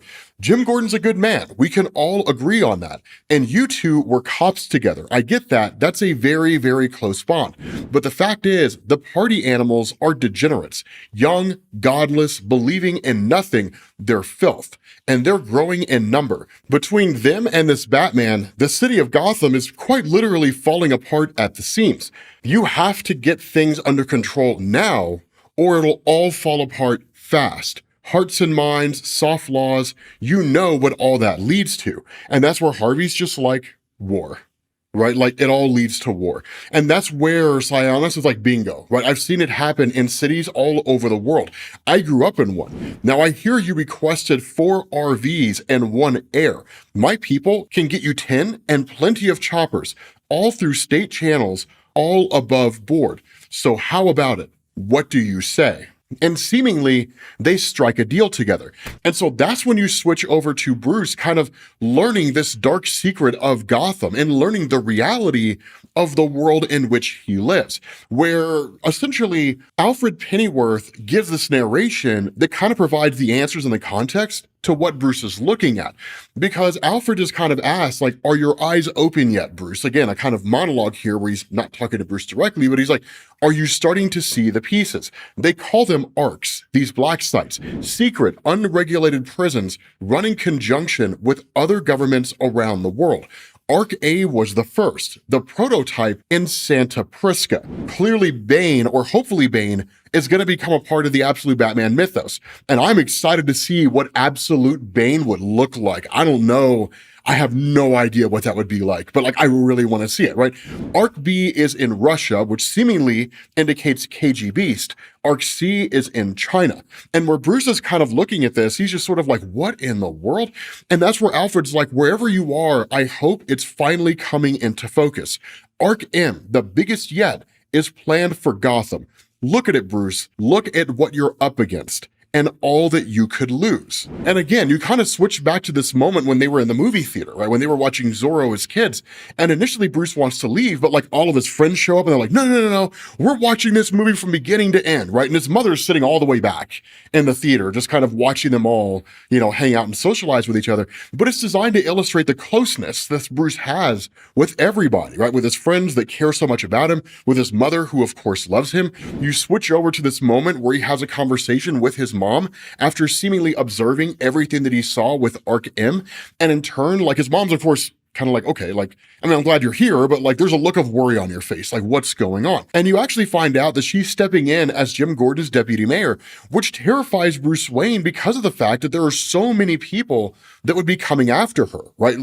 The party animals will try to kill her if she doesn't step aside and allow the party animals to do their thing. And because Jim Gordon stands in the way of the party animals and they went after him, they're definitely going to go after her. So Bruce is worried about that. But the stance of his mom is really kind of the Alfred Pennyworth type thing that you would expect, right? Where she's like, I could not do this. And I could stay safe and I could leave the city and I could go somewhere else. But what kind of person would I be if I did? But it's not just about the city of Gotham. It's also about me, what I stand for, what I value. And what I value is truth and honesty and doing the right thing. I would be betraying those values if I didn't do any of those things. So sure, I know that I'm putting myself in the crosshairs, but in order to make something better, sometimes you're gonna have to put yourself in the crosshairs, right? Nothing ever comes easy in this world if it's worth it. And so ultimately Bruce is kind of like, okay, there's nothing I can do to convince her that this is a bad idea. So that's when you switch back to Alfred, right? And Alfred says you cannot protect them, Bruce. It doesn't matter how brave you are or how skilled you are or even how right you are. There's only one thing you can do to keep them safe, and that's accept the reality of the world that you are in. Look around past your fists at all the people who get hurt. Look up past the towers, the satellites, at the forces at work, a whole sky tilted against you, and then look down past your feet and at how far you could fall and do the only good thing that you can. And so that's when you switch over to a kind of televised program where Hill running for mayor is just kind of like, Gordon's vision has failed the city of Gotham, right? And it's failed you as a citizen of Gotham. I have the endorsement of Commissioner Harvey Bullock and the Gotham City Police Department. It's time for us to take Gotham back together. Now, this is where you start to realize how shady he is, because the shooting at Gotham City Zoo, right, in the same way that the deaths of Thomas and Martha in the main DC universe were this kind of huge event, right? Oh my God, ultra wealthy people were killed. That's a massive thing, right? As opposed to any number of just regular Joes who die every day, that it receives special attention. Because as the Joker said in The Dark Knight, it's not supposed to happen that way. And so there's this kind of vigil that happens every year, right? Where they basically have this kind of memorial light that gets turned on to commemorate and remind everybody of the fact that it happened. And it kind of brings everybody together, if only momentarily, right? What Hill says is tomorrow marks the anniversary of one of the most violent days in city history, the Gotham Zoo shooting. I propose that this year, for the first time since that tragedy, we do not turn on the memorial light. It would be a mockery to see it bright in the sky with blood running in our streets. And while he's talking, you have these reporters, right? And they're and amidst all of this, people are wondering, where's Batman? How will he respond? Now, this is a very particularly, I wouldn't say intriguing, but political move by Hill in this campaign. The reason being because that light represents unification. It represents a terrible thing happened to our city. And we are remembering that that thing happened because as long as we remember it, we can do what we can to make sure that it never happens again. But once you stop remembering a thing, it fades into the background, right? In political speak, people's memory is only ever one election long. And so in this instance, people don't remember what happened way back when enough time passes and the beacon stops being lit. And so it's just kind of a way for Hill to kind of remove that unification that the citizens of Gotham would have. And as Napoleon Bonaparte learned and taught the entirety of human history, a divided country is an easily conquerable country. And so in this instance, a divided Gotham is an easy to conquer Gotham. Now, I imagine Mayor Hill, or potentially Mayor Hill, is putting himself in a position where he hopes that he can capitalize on this and become a kind of like ruler of Gotham. I could imagine, like most any politician, he's a means to an end. And when the campaign of the party animal succeeds, if it does, they're going to clip this guy, right? Like he's going to sleep with the fishes. Be curtains for Hill, which I couldn't be sad about the fact that it would happen. And so ultimately you have Batman communicating with Sionis using one of his masks. Now, of course, he's not showing his face, but Sionis is like, that's right, man, $200 million to stand down as Batman for 1 week. And I'll make sure we go a little bit easier on Gotham City than we normally would. Now, I can't see you, but I hope you're smiling just thinking about it. Thinking about all the good that Batman can do with that kind of money. The cars, the weapons, the tech. He'll be something larger than life, something epic. And where Sionis keeps talking, Bruce Wayne just simply says, enough, I'll take the deal. But what this does, being the, I guess, new origin of Absolute Batman, is this picks up in the aftermath of the death of Bruce Wayne's father. And of course, being here in court, he actually gets the opportunity to address Joe Chill directly. Now, it's an interesting choice because while the circumstances of really only his father dying is different than what we're traditionally used to. He was killed in a zoo as a school teacher, Joe Chill was on hard times, and so on and so forth. We still don't know fully why it was Joe Chill did it in the first place.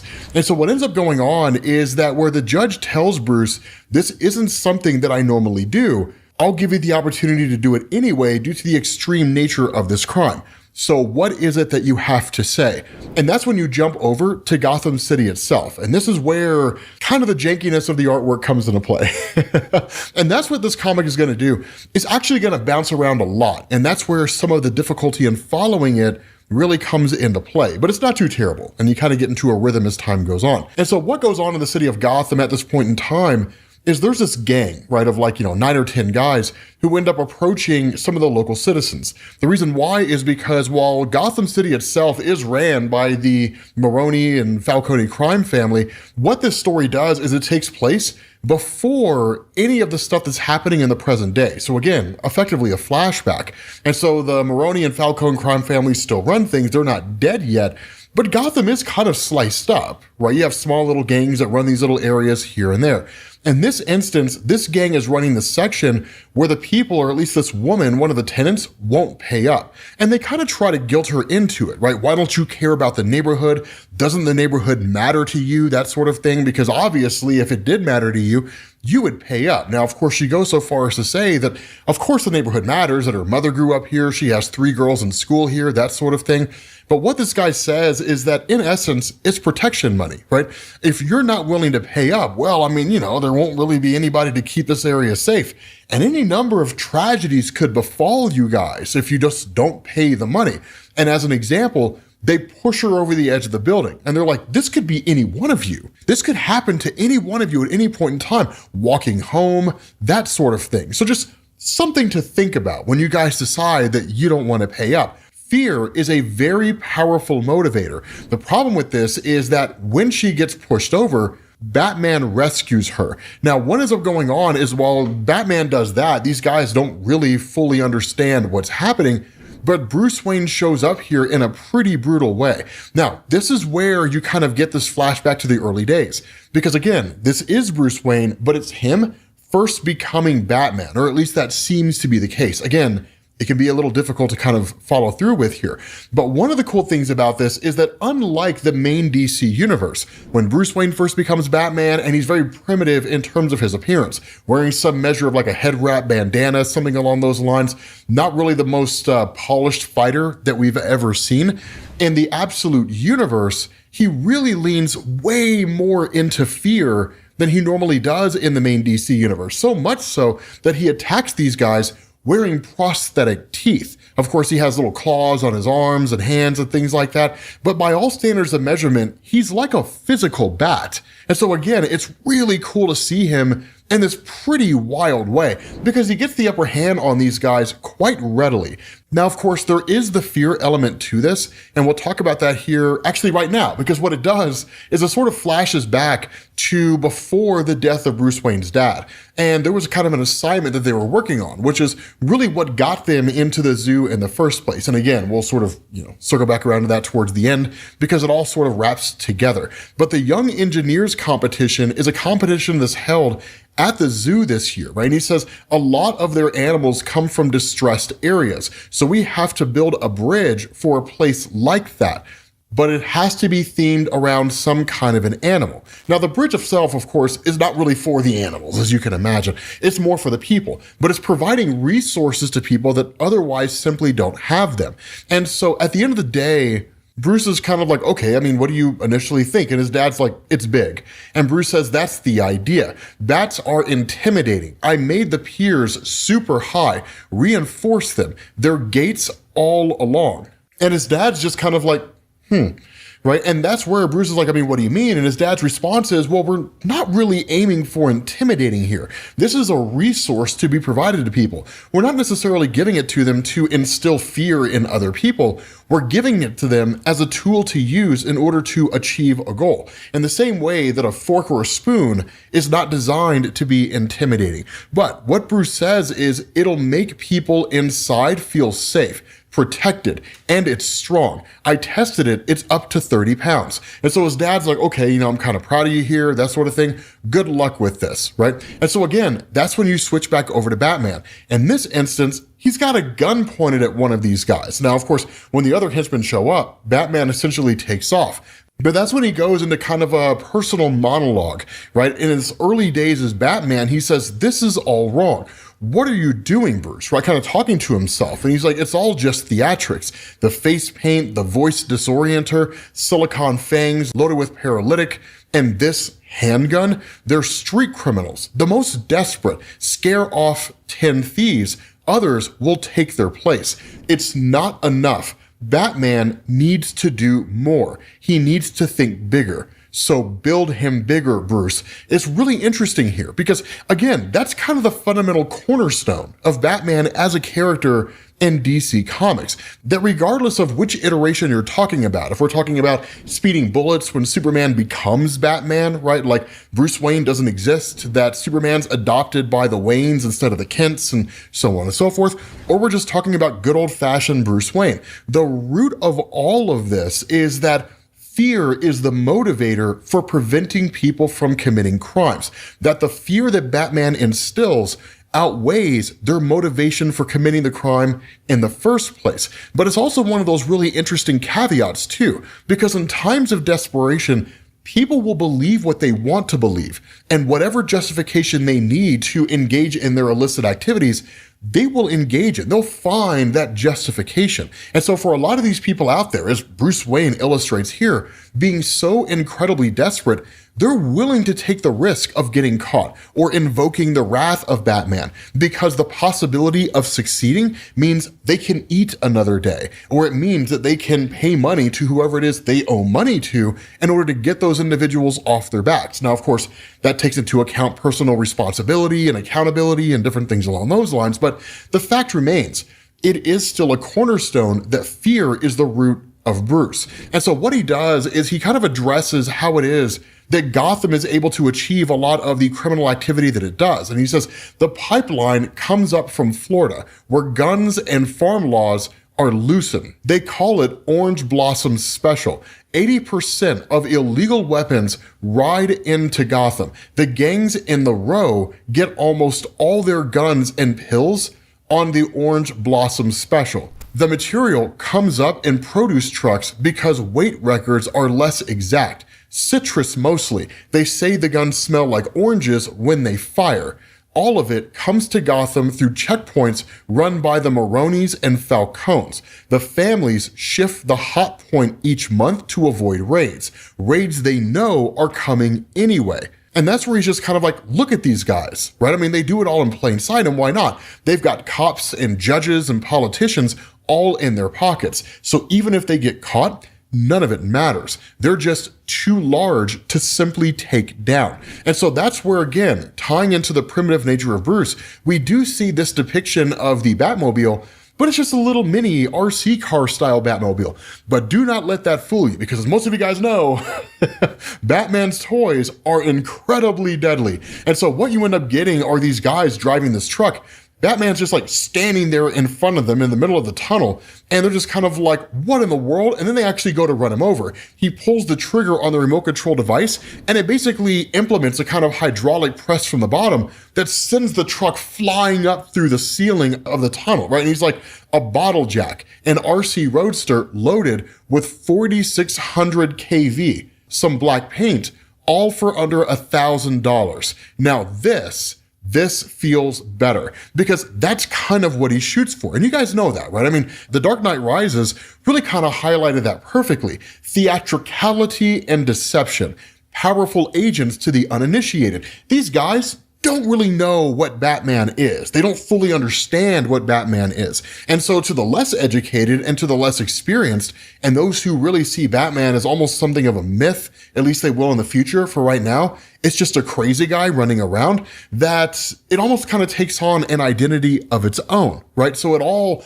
appears to be this grandiose thing. He's wildly capable, incredibly dangerous. Let's not mess with that guy. This is exacerbated by the fact when one of the guys gets out of the truck, Batman beats the crap out of him in the most brutal fashion imaginable. Now, he doesn't necessarily kill the guy, but this guy will certainly be drinking his food through a straw for the rest of his life. You know what I mean? It's just one of those things. Sure, Batman doesn't kill you, but you wish he did by the time he gets done. It's that sort of thing. But that's when you switch back over to the flashback with his father. And Bruce says, I think I figured it out. And his dad's like, really? And Bruce says, yeah. And he says, bats adapt. Besides rodents, there are actually more bat species than any other mammal on Earth. Why? Because they use echolocation to map an area. They learn it and they adjust to succeed there. This version, the pilings are adjustable. The deck is on rotators. The girders can extend. And his dad's just kind of flabbergasted by this, right? Just the level of thought that Bruce put into this sort of bridge device. And where Bruce asks, like, do you think it'll win? His dad says, I don't really know. But all that matters is that you feel it's the best that you can do, that it shows what's special about a bat at its core. And that's where Bruce responds with this incredibly prolific statement. He's like, how do you know what anything is at its core? And his dad responds and says, sometimes you don't. Sometimes it's trial and error. And he says, before you were born, I wanted to become a doctor, a heart surgeon. Obviously, this is a call out to the main DC universe, Thomas Wayne, who became a surgeon, right? He was a doctor, essentially. And when Bruce asks why, he says, when I was a kid, my dad, your grandpa, he drove the G39 bus route 6 days a week. On his day off, the two of us would go down to the amusement mile, walk out on the pier and sort of enjoy it. But he says one day, my dad just fell over and died. And that was it, right? Now, he knew his dad had died just by looking at his face. Of course, there was a part of him that didn't necessarily want to believe that, but it was the fear of being left alone. And that's a true statement, right? Whether we are 5 years old or we're 35 years old, our parents are by and large our kind of support system, right? So when we lose them prematurely, it's like the bottom falls out of life. That support system's gone. And you're literally just kind of flying by the seat of your pants. You have to sort of catch yourself and get yourself back out there. But that sense of safety never, ever really comes back. And so the idea that Thomas Wayne's father had died from a massive coronary, that Thomas sort of just kind of did some sitting down. And his initial inclination to be a doctor was actually a byproduct of a much deeper desire, which was to ensure that no other children out there would experience the same kind of thing he did. And this is a fantastic juxtaposition between the road that Thomas took and the road that Bruce took. Because as you guys know, Bruce Wayne ends up losing his father in the exact same way that Thomas Wayne did. I mean, not necessarily by way of a heart attack, but as a sudden loss. And that as a result of that, instead of going on to become an individual who engages in what is in effect a philanthropic profession, right? Doing nothing more than helping other people's lives become better, what Bruce does is he beats the crap out of people. He lashes out at the world disguised as a bat, all under the auspices of not wanting anybody else to suffer that way. And while the motivations are the same, the paths are entirely different. And so it really kind of raises the question, would Thomas be proud of his son, right? Would he be proud of the person that Bruce Wayne became? And I would argue, probably not. I don't know if he'd go so far as to say, I'm ashamed of you, boy, but he would certainly sort of look at him with a little bit of a skewed look. And it's just like, really? This is what you made of our deaths? This is the road you took? So again, what he says is that I realized that my desire to be a doctor was really just about wanting to prevent other kids from feeling what I felt that morning. So again, as a teacher, it allows him to give children the feeling of safety by preparing them for how to make it in the world. And that kind of gives Bruce Wayne reason to sort of rethink, what his motivation was. But that's when you flash back, or at least kind of jump to the trial, right? Where he has the chance to speak to Joe Chill. And he says, I know that Mr. Chill gets to make a statement today, but before that, I wanted to say that I've had a moment to think about everything that happened that day. And I just wanted to say what it was that I realized. Now, this is incredibly tragic. And I would say, honestly, what he says here perfectly encapsulates everything that makes Batman, Batman. Because he says that morning, it was so perfect. I'd won the engineering trip for our class, and I was walking into the zoo with my friends, and we were laughing about how weird the giraffes were, their tongues all long and black.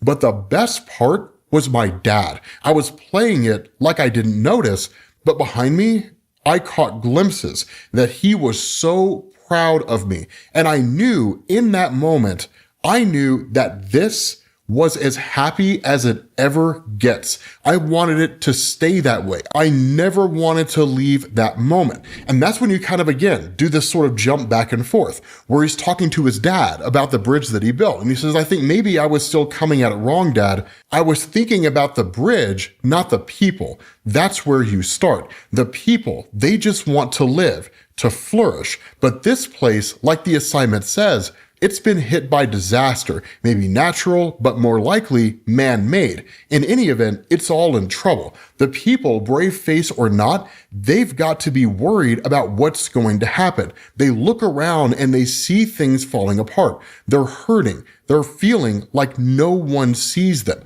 like they're at the mercy of all these forces that seem beyond their control.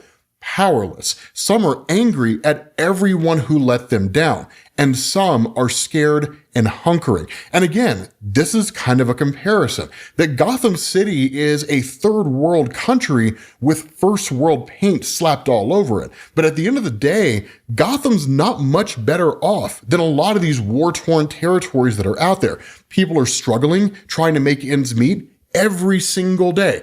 People get killed every single day, that every day is a fight for survival. And so again, you kind of get this momentary jump back where he says, you killed that happiness, Mr. Chill, forever, right? That moment that he had with his father. I'm not staying for anything that you have to say. I don't care what made you do what you did. I just need you to know that I hate you. I absolutely despise you. And so that's where the motivation for Bruce Wayne becoming Batman comes from. Because while he's out there in the world on this kind of journey following the death of his father, he sees bats, and he kind of harkens back to the tragedy of his own life, that he created a bridge modeled after the adaptability of bats, that bridge won them the engineering contest, they got a trip to the zoo, his father died at the zoo, it all kind of ties together. And so that's when you kind of get this moment talking to his dad where he rebuilt everything, and he says, what I'm saying with this bridge is that maybe in another place and time, something else would be enough. But here in this place at this moment, their bat needs to be all of it plus more. And he says it should be intimidating, but even more so like scary. And it should be more adaptable than ever. It should map further than before, roosting in all sorts of new places, just taking spots over. And whereas Dad's like, show me what you've built, he's a little sketchy about it, but ultimately he reveals it to him. This really, really cool flexible bat design, right? The bridge that he designed. He says, it's got everything the other designs had, but this one, it's got one extra feature. It flies. And that's important because it's lightweight, it's foldable, so we can be dropped from a plane and parachute down. So the people can just set up the bridge themselves. There's instructions that are even written on it. So they don't have to rely on the powers that be. We don't take this bridge that we've designed, hand it to their governments, and then in turn, the government decides what to do with it, and most likely figure out a way to weaponize it or turn it into some sort of a military product. Instead, it goes directly to the people who need it, and in turn, it'd be a tool to use however they need. They don't have to rely on the powers that be to set it up. It makes the bridge theirs. They can use it for aid, for defense, even for offense. And so what you end up doing is switching over to this moment when Batman is watching all these citizens of Gotham, specifically the ultra wealthy, these individuals who feed off of those poor people in Gotham, the individuals struggling, right? And you have all these instances of politicians who speak publicly about wanting to make sure that Gotham City is a better place, that the citizens of Gotham have all the resources they need, while in these private kind of wine and dine type situations, the truth of what they really stand for comes out, which is they care more about the ultra wealthy that can give them money. And even with the police being on the take, it really kind of drills home this idea that the police that exist out there in the city of Gotham do not exist to protect the citizens. They exist to protect the wealthy and the powerful from the citizens. So again, it's really fascinating, right? When you see how Gotham City is really, really dark, but still matches a lot of what we know about the city of Gotham from DC Comics.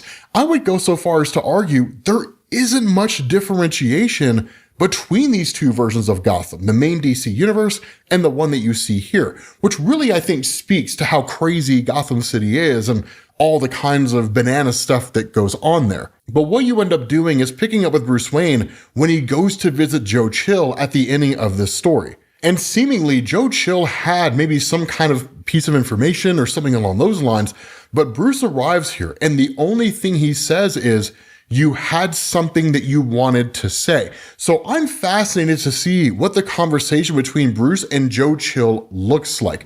But again, this issue was a little janky in terms of the art style and the ability to follow. It kind of took me by surprise when I cracked it open.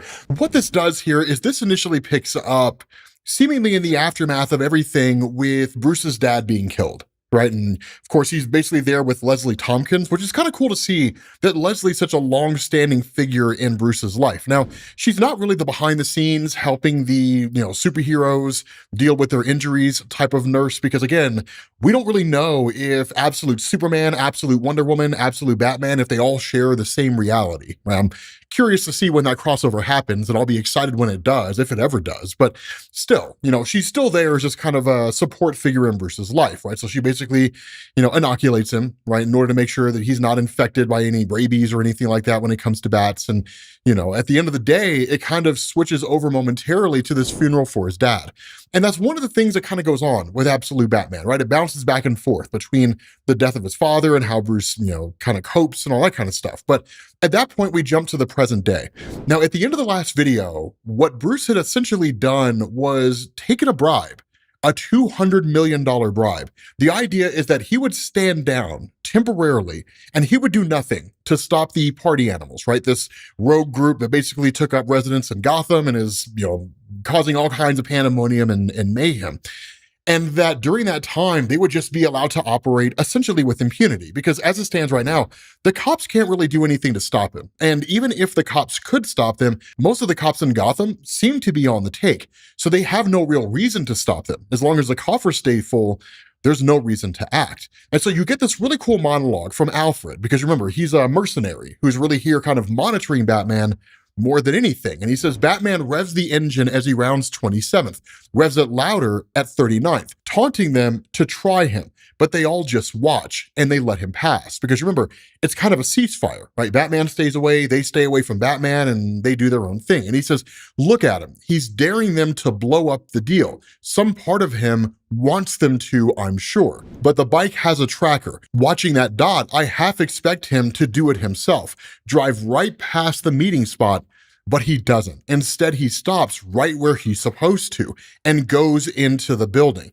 Now, the crazy thing about this, and this is what's kind of wild here, is that Alfred supports the decision that Batman's making. Even though, again, the two of them rarely ever have any contact and Alfred's monitoring him, Alfred's handlers hit him up and say, we have everything that we need. It's time for you to bail out. And the idea behind Alfred's mentality here is that Bruce taking the money and standing down will momentarily put Gotham in jeopardy. But what it will also allow is for the handlers of Alfred to gather information, essentially building a case. And that when that happens, they can take all that information, round up the party animals, and then ideally bring them to justice. But as we're going to see, things kind of take a bit of a different turn, because at that point you switch back over to Jim Gordon, right, as he's having a conversation with Bruce Wayne's mom. Now, of course, again, Bruce Wayne's mom is very politically active. She did survive, right? She wasn't there when Bruce's dad was killed at the zoo and all that kind of stuff. And again, we'll do a bit of a refresher here in a second for those of you guys who need it, in case you're, a little forgetful about what happened. But ultimately, where Gordon was running for mayor, he essentially lost against Mayor Hill. And Mayor Hill, as he's shown here, is essentially a very corrupt guy, right? He is working with the party animals. And one of the big things that he had done is they had shut off the light, a kind of memorial that goes on every year on the anniversary of the massacre at the zoo, which cost Bruce Wayne's father his life. But this time it's not being done. And it's one of these small little instances where it's almost an Animal Farm type thing, right? Well, we're going to make this change. We're going to make that change. But the changes are in the benefit of everybody, right? And before you know it, the pigs are dressed like animals and the horses sent off to the glue farm. If you never read Animal Farm, it's one of the most phenomenal books of all time. But the bigger point and the message that it sends out here is that little by little, small things that kind of create a unified society in Gotham are being removed. So you can have a divided society. Because a divided society is much easier to conquer and control than a united one. And so with this whole thing unfolding and seemingly Gotham falling apart at the seams, even if only on a political level, Jim Gordon tells, Martha that he's sorry, right? That this thing kind of stinks. And Martha sort of hits him up and is like, hey, look, sometimes these things are unfavorable, right? Sometimes it just works out that way. And they have a little bit of a conversation back and forth about the first time that they met, that Martha was basically protesting. Jim Gordon had actually arrested her. And then when he was supposed to book her, he let her go and then gave her money for a new sign. And she says, my point to telling you all of this and going down memory lane is that yes, most times in Gotham, people surprise you in awful ways, but sometimes once in a blue moon, they surprise you in good ones too. Now get up, because we still have a battle to fight. Just because he's the mayor doesn't mean that we still can't have some measure of an impact on Gotham. And Jim Gordon's response here is a really interesting one. He's like, I get what you're saying and I appreciate that, but you misunderstand. I was talking about the zoo, the memorial light that happens every year. I'm sorry they're not lighting it this year because honestly, I told Bruce that we would. I'm essentially breaking a promise. And that's when you jump back, right, to Bruce having a conversation with Jim Gordon when Bruce is a little kid. And it's kind of interesting because Jim sits down with Bruce and he's like, I'm not really good at this kind of thing, right? I'm not good at the emotional stuff and the lovey-dovey type thing, right? Being vulnerable and exposing his feelings, But he says, I wanted to say, I've seen a lot of brave acts in my life, but I haven't known very many brave people. Your dad, he was one of them. He's sort of shone with it, right? I see that when I look at you too. And he's like, I'll let you go, but I also wanted you to know that they're going to tear down the zoo. And Bruce asks, what are they going to put here? And he's like, I don't know, maybe something practical, but you won't have to look at it ever again. It'll be gone for good. And it's interesting, right? Because it makes sense to some degree, right? And again, kind of a refresher here with the death of Bruce's dad. The way that played out is that instead of Bruce Wayne's parents being killed in Crime Alley and a mugging gone wrong, there was basically a shooting at a zoo. Now, again, we still don't have a lot of the details. We don't really even know why it happened. A lot of it kind of seems to be Snyder building up the idea that it was a senseless act, but It may not be, right? There may be a whole plot device behind why this incident happened. But the long and short of it is that where Bruce's dad was a teacher and Bruce was in class with his dad, the trip to the zoo came as a reward for winning an engineering contest. So it was, by all standards of measurement, this incredibly happy moment. But the shooting takes place, Bruce's dad gets all the kids to safety, and he dies trying to keep them protected. Bruce's mom was a social worker. And so, of course, she wasn't there at the time. But again, the whole thing impacted them both. And Bruce has carried it with him this entire time. And so what you do is you kind of jump back to the present moment, right? And again, Alfred is narrating this and he says, here we go. A few more moments and this fever dream will be over and Batman will be something lasting, something applicable. For a moment, his back tenses, almost imperceptible, but I catch it. Now, what Alfred's talking about here is actually something that you wouldn't necessarily expect, but makes perfect sense. In a city like Gotham, people don't solve their own problems. People wait for someone to come along and rescue them from their problems. And while that can be beneficial in a way, right? I mean, people oftentimes are not necessarily equipped, at least individually, to solve incredibly complex problems on a societal level. It also becomes a problem because you're always waiting for someone to save you. And when there's no one there to save you, then you're just kind of left to your own devices, and unprepared and ill-equipped, you fall prey to whatever your circumstances may be.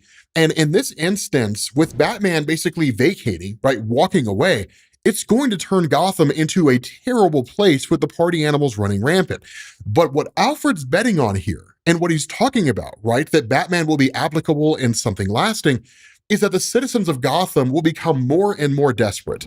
And in becoming more and more desperate, they will cry out for virtually anyone to save them. And with no cops doing it, Batman, at the end of this whole ceasefire, will finally be able to act again. And the people will welcome him with open arms. They'll do it out of desperation, but they'll do it nonetheless. And they'll praise his name as the savior of the city. It's very game theory-esque, right? What do you do when the success of your decisions depend on the decisions of others? And if you know that if you let a terrible thing happen, that it'll either unite people or it'll give people pause to look at you in a favorable light when you come along and save them, why not let it happen? Right? I mean, at the end of the day, you win and they will ultimately win. They just don't have the foresight to see it. But it is also a very manipulative tactic to take. And so again, kind of focusing on all of this, Alfred says, look around. Do you feel that? They're all jealous of you because you did it. You won. You don't know that you've won, but you won. And that's when Black Mask comes out, right? The leader of the party animals, and just kind of tells them, man, like, you know,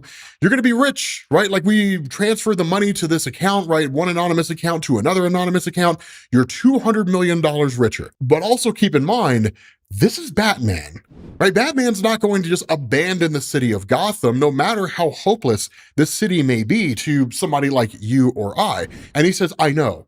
I already used it on something. And Roman's just kind of like, wow, I mean, okay, cool. Like what'd you use it on, man? You know, like you buy cars, planes, bat computers, or like, what'd you use it for? And he's like, how much of it did you use? And Bruce is like, I used it all.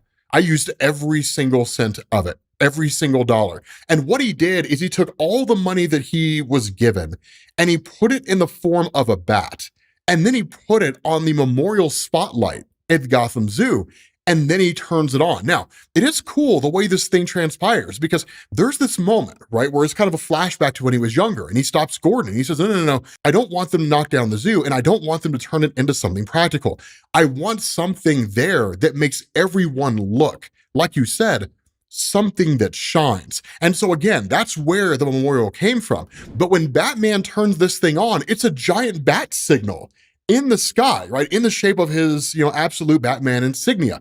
Now, I do love this because again, Batman in the absolute universe, this is Batman running on a shoestring budget, right? This is Walmart Batman.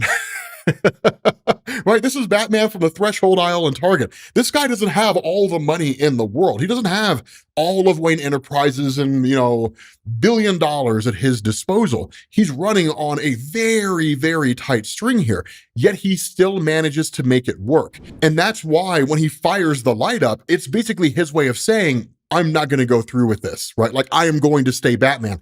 And that's when Roman says the deal's off, right? And he says, see, Roman, I don't need cars or planes or computers. I don't need anything that you have. All I need is Batman. And he immediately takes it to all of Roman's guys. And when I say takes it to him, I mean, It's brutal. Sure, he doesn't necessarily kill, but he makes these guys regret everything, right? Some dude comes running at him with a missing hand and a meat cleaver.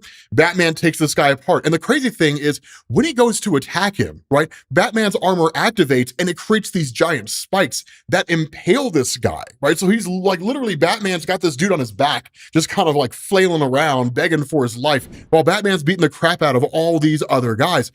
It's amazing, right? It's phenomenal. And things like this really make me feel like this is incredibly similar to like Flashpoint Batman, right? Thomas Wayne as Batman, who's incredibly brutal. He doesn't really take prisoners. He doesn't really ask questions. He uses a gun and he's got no qualms against killing. It's a very hardcore thing. Now, again, Batman has his no-kill rule, which is still maintained here.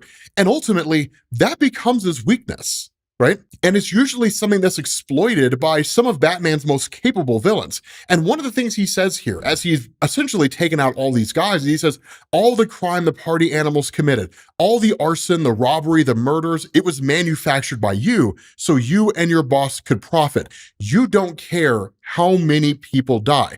And this is a phenomenal thing here. Instead of some grandiose speech, right, by Black Mask, and it's like, actually, Batman, and here's my whole plan, and he's like, nope.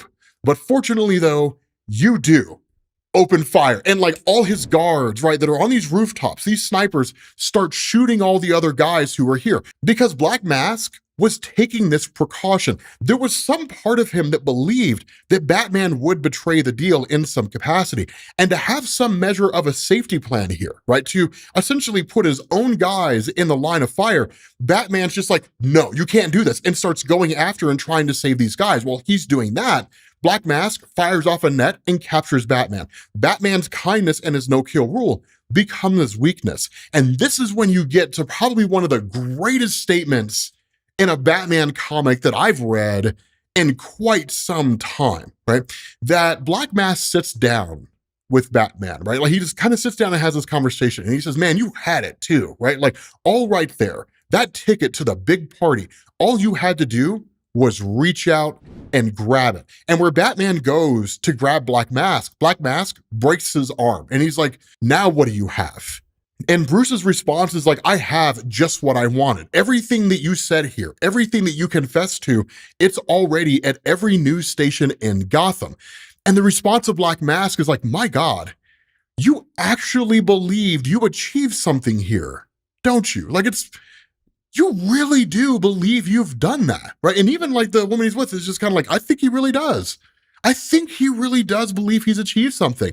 And the response of Black Mask is like, me too. Like that's crazy. He believes that burning the cash, exposing the truth, that it's going to inspire people, right? He thinks that he's the hero in all of this. He's like, I hate to tell you, pal, you're not even the main character. Like, no one cares. Because the reality is that the people in the city of Gotham wanted the city to be better. You wouldn't be necessary, right? They don't necessarily want it to be bad. They just don't care enough to make it good. And he says, the only hero of this story is money, Batman. That's it. That's the only hero here. It's the only thing that really matters. So they literally beat the crap out of him and kick him off the side of the building. And he's like, now I'm going to prove it to you. I'm going to prove to you that these people in Gotham really don't care. Right? That the city's this bad because the people want it this way and they let it get this way. It's very indicative of the Joker from The Dark Knight, right? Like, I will prove it to you. This city will eat itself alive, right? That kind of thing. Now I'm paraphrasing. I don't remember the Joker's exact words, but the fact is, right, that like Batman comes crash landing down and the cops are coming after him because remember, he's still a vigilante in the city of Gotham. So the cops are coming after him. They're shooting at him. It's like a scene from Batman Mask of the Phantasm. He ends up coming across Barbara Gordon, again, who's like a beat cop at this point in time. She almost goes to arrest him, but then chooses not to. Right? She ends up letting him go. Because again, much like Jim Gordon, she knows that Batman can have a positive effect on the city of Gotham. And while she's not enough to turn the entire tide of the police that want to track him down, whether because they're on the take or because what he's doing is against the law, at the end of the day, it's just kind of like this guy can do more good than harm. And so she lets him leave. And then you switch again to like this phenomenal statement, right? Because Black Mask addresses the city of Gotham through the news. And he's like, my name is Roman. A little about me. I grew up on a pig farm. Humble beginnings, I know. One of my jobs on the farm was to kill the pigs when the time came. I used one of those captive bolt pistols, 5-inch pin right in the head. Most times it was just thunk and then down. But once in a while, on rare occasions, the pig would have this kind of spasm, not of pain, but of joy. It was wild. It let out this moan and then shiver and even smile with blood spurting out of its head.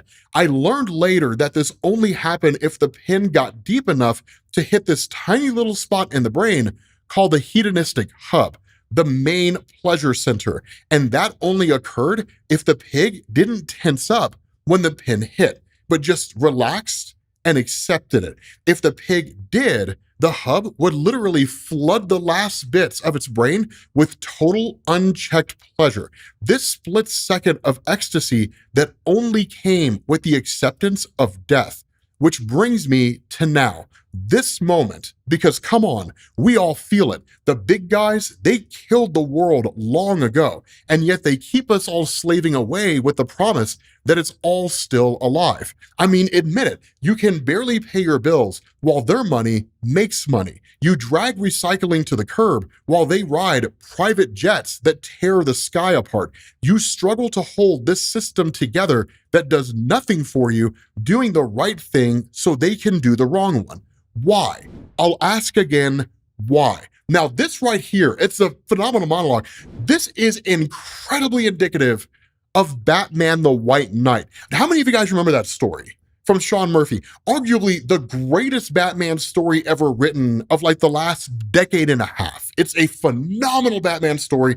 I think we covered all 3 parts, although maybe we didn't do Batman, Batman White Knight Beyond or whatever it was, but it was amazing. And one of the things that happens in that story, kind of the main gist of that story, is that Batman forces Joker to take pills that make him sane. And when that happens, Joker ends up filing a lawsuit against Batman, the city of Gotham, for abuse, different things like that. But he starts revealing these things, like the Batman Devastation Fund, that when Batman gets into a conflict with some villains, that part of Gotham usually loses its value when it comes to homes because nobody wants to move there. The rich come in, they buy it all up, and when interest in that area starts to come back about, they sell it for like top dollar. But that whole thing is predicated on the vigilante nature of Batman. And while Batman didn't know, the argument of Joker is, how could you not? Right? You're a billionaire, industrialite in the city of Gotham. How do you not know something like that's going on? And while this isn't necessarily a one-to-one replication of that, what it does do is it throws into sharp relief the idea that within the city of Gotham, things are bad, but partly because people let it get that bad and partly because there were some circumstances out of their control. So why even put up with it at all? Why deal with it at all? And more so than that, it paints this picture, looking at guys like Commissioner Gordon and Batman, that much like in Batman the White Knight, Batman's not there to protect the poor and downtrodden from abusive systems, that Batman's there to protect the abusive systems from the poor and the downtrodden. And cops are essentially kind of the same way. That's the image that was painted in the White Knight, and it's almost the image that's being painted here. All those guys out there, the cops, the ultra rich, so on and so forth, those are the bad guys. Why do you continue to be a part of all of this? It's a phenomenal way to kind of display this idea of Gotham in a manner that we hadn't really considered before. And so when Bruce Wayne gets back to what passes for the Batcave, truth to tell, that Alfred's there and he's like, why don't you help me out and get me stitched up? And Alfred's like, you have no idea what you've done, do you? Right? Like, you're so short-sighted. You think in the short term. You think in the moment. You never think like 6, 7, 8 moves down the line. You never ask yourself the question, if I do this, then what comes next? And he's like, what you've done here is you've made a martyr out of this guy. You've given this guy all the reason he needs to besiege the people of Gotham and actually get them to rise up against their own city and tear their own city apart. Because that's what he says, right? Like in this continued monologue, Black Mask says, I say enough, because all those ideals, those dreams you're toiling for, they're dead. Progress is dead. History is dead. Truth is dead. So how about we all just admit it's dead and relax so the pen can just hit that sweet little spot. Let's all live in that one split second of ecstasy. Feast on the giant scraps And because Batman turned down his invite, I'm offering invitations to all of you. Hundreds of millions of dollars, all up for grabs. And seemingly his argument is all you have to do is go seek it. And so again, it's kind of a blend of a combination of Batman story arcs we've seen over the years. Batman the White Knight, The Dark Knight Rises from Christopher Nolan, introducing chaos, introducing pandemonium, turning the city over to the people who are ill-equipped to govern it on their own without any real leadership, and watch them tear the city apart as they only think in the short term, never thinking in the long term. But the question is, will they? Or are the people in Gotham a lot more hopeful than we've initially been led to believe? I'd like to hope that it's the latter. I'd like to believe that Gotham's not really that bad. Absolute Batman up to this point is a reworked version of Bruce that's more grounded, more like what he would be like if he existed in real life. But the kicker about all this is it kind of asks this question. Historically speaking, Batman always faces off against traditional villains, Penguin, Joker, Two-Face, so on and so forth. But what happens when the bad guys in Gotham City are not the criminals, not the normal guys that Batman faces off against? What happens when the bad guys are the people? Then what do you do? And so one of the things to remember here is that at the end of the last issue, that Black Mask had basically given the citizens of Gotham the opportunity to tear the city apart, to kind of delve into this world of lawlessness and chaos by giving them masks to hide their identities. And people become a lot more brave when they think there's no consequences for their actions. And that's kind of what you're seeing here, right? That in this instance, all these people start taking up arms and armament and start taking to the streets. And that's the kicker, right?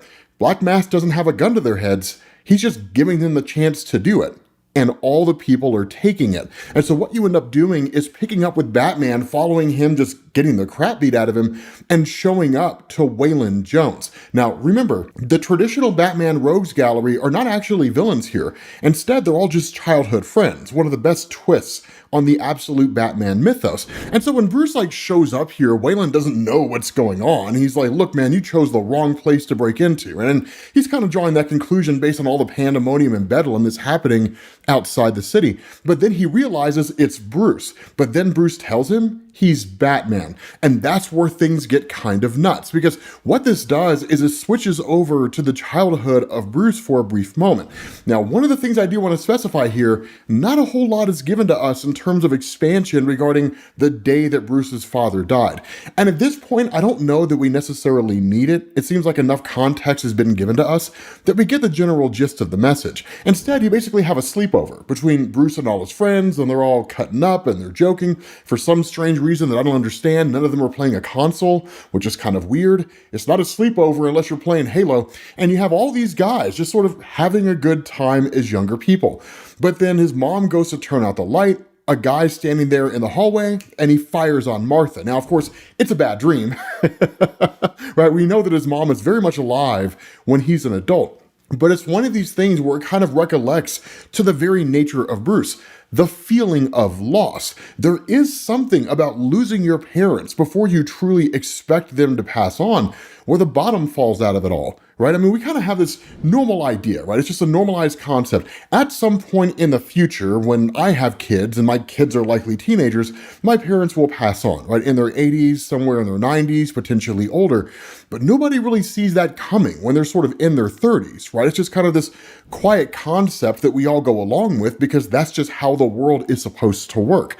But in the case of Bruce, his father was taken from him at a very young age. The worst thing he could experience now, and the worst nightmare that he endures, is the loss of his mom. So of course he ends up going to her, and then he kind of, falls asleep on her lap, and that's more or less it. We will revisit that here in a little bit because it does become a major focal point as you get towards the end of the story. But that's when you pick up with Jim Gordon and Martha out there in the streets. Now, Jim Gordon, of course, basically being the mayor, and you have Martha, who's his deputy mayor, they're two of the top people that help to control the city of Gotham. Now, there isn't much in the way of corruption on their side, and in fact, in this instance, they're literally good guys in the city, which is largely populated by villains, because these aren't, again, criminals. They're not people who broke out of Blackgate prison and took to the streets.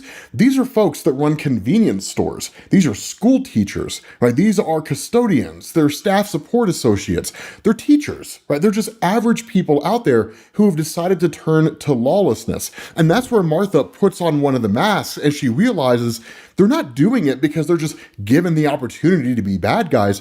They're doing it because they have the opportunity to be paid for it. And so at that point, the whole morality of the story shifts away from, are people inherently good? Are people inherently bad? And it's, what will people do for a buck? And in this instance, their moral code vanishes in the blink of an eye. So Scott Snyder is really drawing heavily on Heath Ledger's Joker from The Dark Knight. Right? When the chips are down, the people in this city, they will eat each other. Now, of course, as we saw with The Dark Knight, that wasn't necessarily the case. Things are a bit different here because there's no real quarter spared for anybody. And so once they realize that Jim Gordon's life is worth $1 million, then they're like, that guy's got to go. Right. And so at that point, that's where Martha tells him, like, you're a target, right? And I'm your deputy mayor, so I'm a target as well. Like, they're on the hunt for us. And that's when you switch back over to Batman here with Oswald Cobblepot. Again, the Penguin is a childhood friend of his. And like literally Batman's being read the riot act, right? Because in that moment, like the Penguin is just like, dude, why didn't you tell anybody that you were the Batman, right? You really think that was something worth mentioning?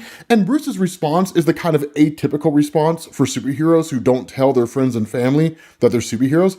I was trying to protect you, that sort of thing. But what makes this kind of situation such a quandary is that Bruce is trying to protect people who don't know he's Batman, but if they don't know that he's Batman, they don't know to be on the lookout. So the likelihood of somebody just appearing around a corner and gunning Ozzy down or any of these other guys is far more likely because Batman can't be everywhere at once. So in his effort to keep his friends safe, he's actually taking away their ability to keep themselves protected and putting their life in even more danger. And so at that point, he's like, look, man, I mean, your friends still love you, right? We love you, you know, we're your friends, that kind of thing. But understand, bro, there's consequences for this. Waylon wants to punch you. Harvey wants to arrest you. Like Edward Nygma, well, he said he figured it out weeks ago. Selena, we don't know how she'll react, but she'll probably think it's cool, right? But at the end of the day, we're not too keen on the fact that as some of your closest friends, you kept this incredibly significant moment, this thing in your life, hidden from us. And what's really cool about this moment is that while Bruce Wayne tends to lean more into his friends here than you could argue that he does in the main DC universe, it still shows an immense level of distrust for the people around him.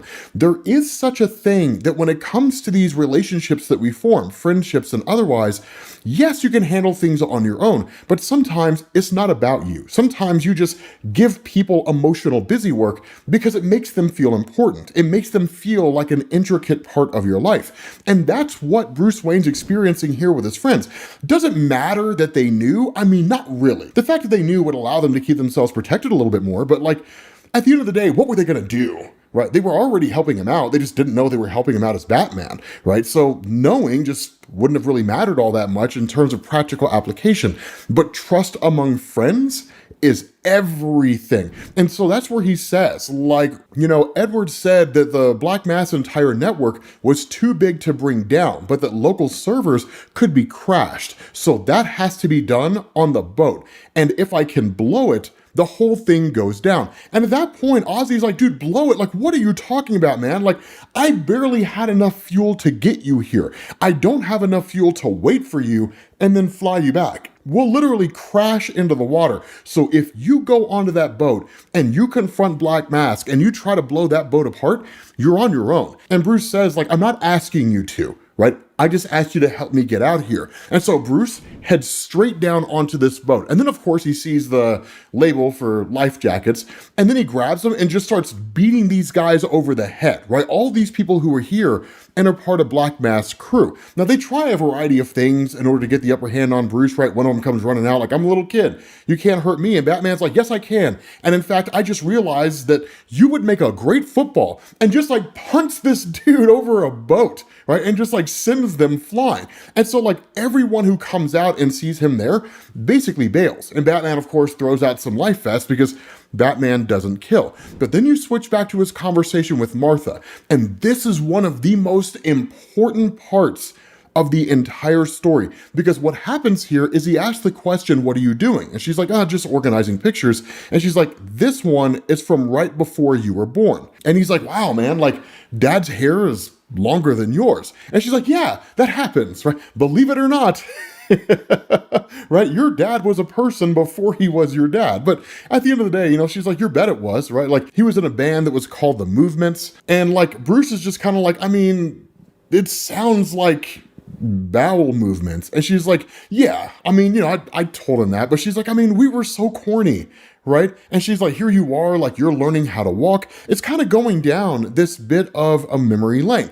Truth to tell, if you don't look at your own past and cringe, then you haven't grown, right? That's just kind of the way the world is. But then she shows him the picture that Thomas took right before the incident at the zoo. She's like, this one, I love this one. And that's where Bruce is like, you may not know this, but like, that's the picture that Dad took before everything happened. And she's like, I know, right? Like, that's why I love it so much. And so again, at that point, you switch back to Martha here in the present day when she's there with Commissioner Gordon. Now, this is also an incredibly important part, because if this were a story in the main DC universe, Martha would deliver this grand impassioned speech and everybody would realize like, oh my God, what have we become? And they would take off their masks and they would have expressions of sorrow and remorse and regret on their faces, and they would just kind of slink off back to their homes. And that would be the end of the story. Not here. Right? Not in this particular instance. It's more grounded in real life. She says, look, you can threaten all you want to, but Mayor Gordon and I are not going to give you these masks. And at that point, this guy's like, that's rich, right? Like all this happened on your watch, Gordon. We're just trying to get something for ourselves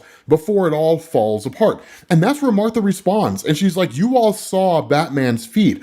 All Black Mask wants is for Gotham to fall into chaos. He's using us, maybe so his cronies can get profit or more control. Who knows? But all this is a game to him. And the only way that we win is by not playing. But the people don't care, right? These individuals have made the choice. We want to kill people and we want to get paid to do it. And so somebody steps up with a mask on and is like, well, that's all that's left these days. A game most of us never get to play unless we get lucky. And you should have been quicker, folks. And so like they just start taking everything from them, right? Check their values, see how much they're worth. And that's when they realize it's not just Gordon who's worth $1 million. It's also Martha, that if they can take these guys out, their idea here is we can split the money, right? We can split this money among ourselves. And so then you switch back over to Alfred Pennyworth. Now remember, Alfred's not the kindly butler that we're used to. This guy's a merc. Right now, of course, he has his daughter Julia here, but at the same time, Julia is starkly different from the way she exists in the main DC universe. She's not really part of the Bat family in a meaningful way, at least seemingly not yet. That may change. It may happen. It may not happen. It honestly depends on what direction Snyder wants to take things in. But the relationship between Julia and her father, much like the early days between the two of them in DC Comics, is very much strained. Because one of the things she talks about is that she had a little suitcase when she was a kid. She kept it under the bed. She kept her favorite clothes in it, that she took it from her mom's closet, right? And her hope was that every time Alfred would come back from one of his adventures, that he would take her with him. But that time never came. And she wanted that more than anything. But then she tells him, like, now there's no place that I want to be less than on a plane with you. And I promise you this, if we take off, I don't have a father anymore. Now, her whole motivation to this isn't necessarily just being angry at her dad. That's certainly a part of it, but she feels a sense of responsibility to the city of Gotham. She needs to stay there and she needs to help people and she needs to try to get people out. A majority of the city has chosen violence. There are a few small pockets of people who either through fear or through moral courage have chosen not to do that. And so getting those folks out, saving what you can can of Gotham, for her, is one of the most important things. And so she's like, I mean, look, here's the thing, right? Like, I mean, you can't risk doing it, right? Because you have your handlers and the people that you report to and all that kind of stuff. But what I'm asking you to do here is I'm asking you to be a father, and I'm asking you to stop being a mercenary, and I'm asking you to be a good man. And so she's like, what's the deal? And that's where the captain asks, right? Do we have clearance? Like, are we going to take off? What do you say? And he just says, I say wheels up, Captain. We're leaving this city behind. And at that point, you switch back over to Batman on this boat, taking it to everybody. Now, this is one of the things that you don't really get to see all that often. A version of Batman losing control. And when I say losing control, I mean, there is no finesse in his fighting style, right? There is no Batman channeling 16 different martial arts here, right? It's not some battle like Jackie Chan and Benny the Jet Urquidez, right? It's nothing like that, right? This is a Batman without any real formal training. It's a Batman grabbing everything in sight and attacking this guy as best he can. More so than that, all this time, when Black Mask is talking, he says, you still don't get it, do you? You think you can stop them. You think you can stop anything that's coming. Well, I'll tell you a little secret. And Batman's like, I don't care. Tackles the guy through a wall and starts hitting him in the face with bowling balls, literally beating this guy over the head with anything that he can find. And he says, tell me again how I don't matter. I love it when you do. I absolutely love it. He's like, so please, Roman, go on. Keep talking. And so you get this really great monologue from Martha that's kind of channeled in the midst of all of this, right? And she says, I know this picture is from that day, Bruce. That's part of why I love it. And where Bruce says, I don't understand why you love the fact that this picture was taken before everything happened at the zoo. And she says, when things are rough, believing you can make a difference, being hopeful, that is not easy. And she says, but that's what I see when I look at these pictures. Because no matter how hard things got, and they were rough sometimes, your dad stayed hopeful. And that's one of the most important elements here. Because truth to tell, even if the entire city of Gotham is crashing down and the citizens are falling into a state of chaos of their own choosing, so long as there are small pockets of people that haven't given up, so long as there are small pockets of people that haven't just retreated into that darker side, the city has a fighting chance. Because through those people, those individuals who chose those paths of violence, the mirror can be held up to them continually. They can constantly be reminded of the choices they made and constantly be forced to live with the guilt. Everyone who knows them will look at them a little funny. Everyone they pass by will be a little distrusting. There's certainly the loss of jobs and different things along those lines. But basically, the consequences of their choices are forced on them. And that's a reflection of the fact that there are good people in the city of Gotham who will never let them forget, and who will pass the lessons on of everything the city's experiencing to the next generation, and the next generation, and the next generation. Not from a place of cynicism, but a place of genuine love for the city of Gotham. And so that's why, while Black Mask keeps going on and on and on about, pigs and killing the pigs and so on and so forth, and the struggle they put up and the sounds they made and the shrieking and all that kind of stuff, right? Just enjoying the satisfaction that comes with ending a person's life. Batman finally has enough. And he's like, did it sound anything like this? And then literally his horns come down and he just like smashes them into Black Mask's face. Now he doesn't kill him. I mean, if this were any other circumstance, yeah, this dude would be dead. If it was anybody but Batman, yeah, this dude would be dead. I mean, you're talking about metal horns that get smashed into a dude's face. I mean, who survives that? Right? But while he's being dragged away by Batman, all Black Mask is saying is like, you are a lunatic. You will lose everything. Everyone you love, I promise you, you have no idea what you've started here. And so even back in the city of Gotham, you have these individuals with these guns who are like, look, man, we can't kill a woman. This is something we can't do, right? We can send her away and we can just kill the guy, but I'm not okay with taking this woman out. While that's going on, Batman's walking the halls of these servers, getting ready to take the whole thing down. And that's the kicker to it all, because while Martha stands up and Martha says, look, I'm his deputy mayor. I'm not going anywhere. So if you're going to take him out, you're going to take me out. Batman takes the servers down and everything shuts down. But notice this, these individuals didn't walk away from all this pandemonium and chaos because of the fact that they realized that their hearts were 3 sizes too small and that kind of thing. They did it because there was no money to be made. right? So it's a very cynical take on people, right? People are not inherently good. People are just in this situation where they want money and they'll do whatever it takes to get it. Beg, borrow, steal, and kill. And morality has nothing to do with any of it. Excuses be what they are, they're still making the choice. And so that's why it's really kind of wild and intriguing, because that's what Batman's up against. He's fighting against the citizens of Gotham, not villains that happen to be in the city. And so once everything is kind of taken down, right? Once everything shuts down, Batman, of course, getting off the ship when the whole thing explodes and all that kind of stuff, is basically just floating through the water. And at that point, he's rescued by Alfred Pennyworth. And Alfred is just like, okay, so I couldn't turn my back on my daughter's wishes, right? My daughter means more to me than anything else, and I'm certainly not going to lose her because he's basically lost everything else. But he says, if I'm sticking around, so are you. So we need to get you patched up. But more so than that, the great thing about this represents the idea that Bruce Wayne will finally receive some formal training. But here's the crazy thing here, right? Here's what's nuts. At that point, you switch over to the Joker. And what seems really weird and sadistic about all this is I don't know if he's like feeding on kids or what. It's kind of nuts. It's almost just incredibly inhuman because he looks like he's just like bones, right? And like he's just like regrowing his skin and that sort of thing. So I don't know what's going on here, but I know it takes a dark mind to make it, Scott Snyder. But that's where the Joker's told, right? Like Sionis is reporting in, it seems there's been a small snag in Gotham City. And that's where Joker's like, I'm aware, it's time. Get Bane. With that being said, guys, we're going to bring this video to an end. Absolute Batman is chaotic and nuts, but it's fantastic at the same time. Let me know what you guys think down in the comment section, and I will catch you all later. Peace.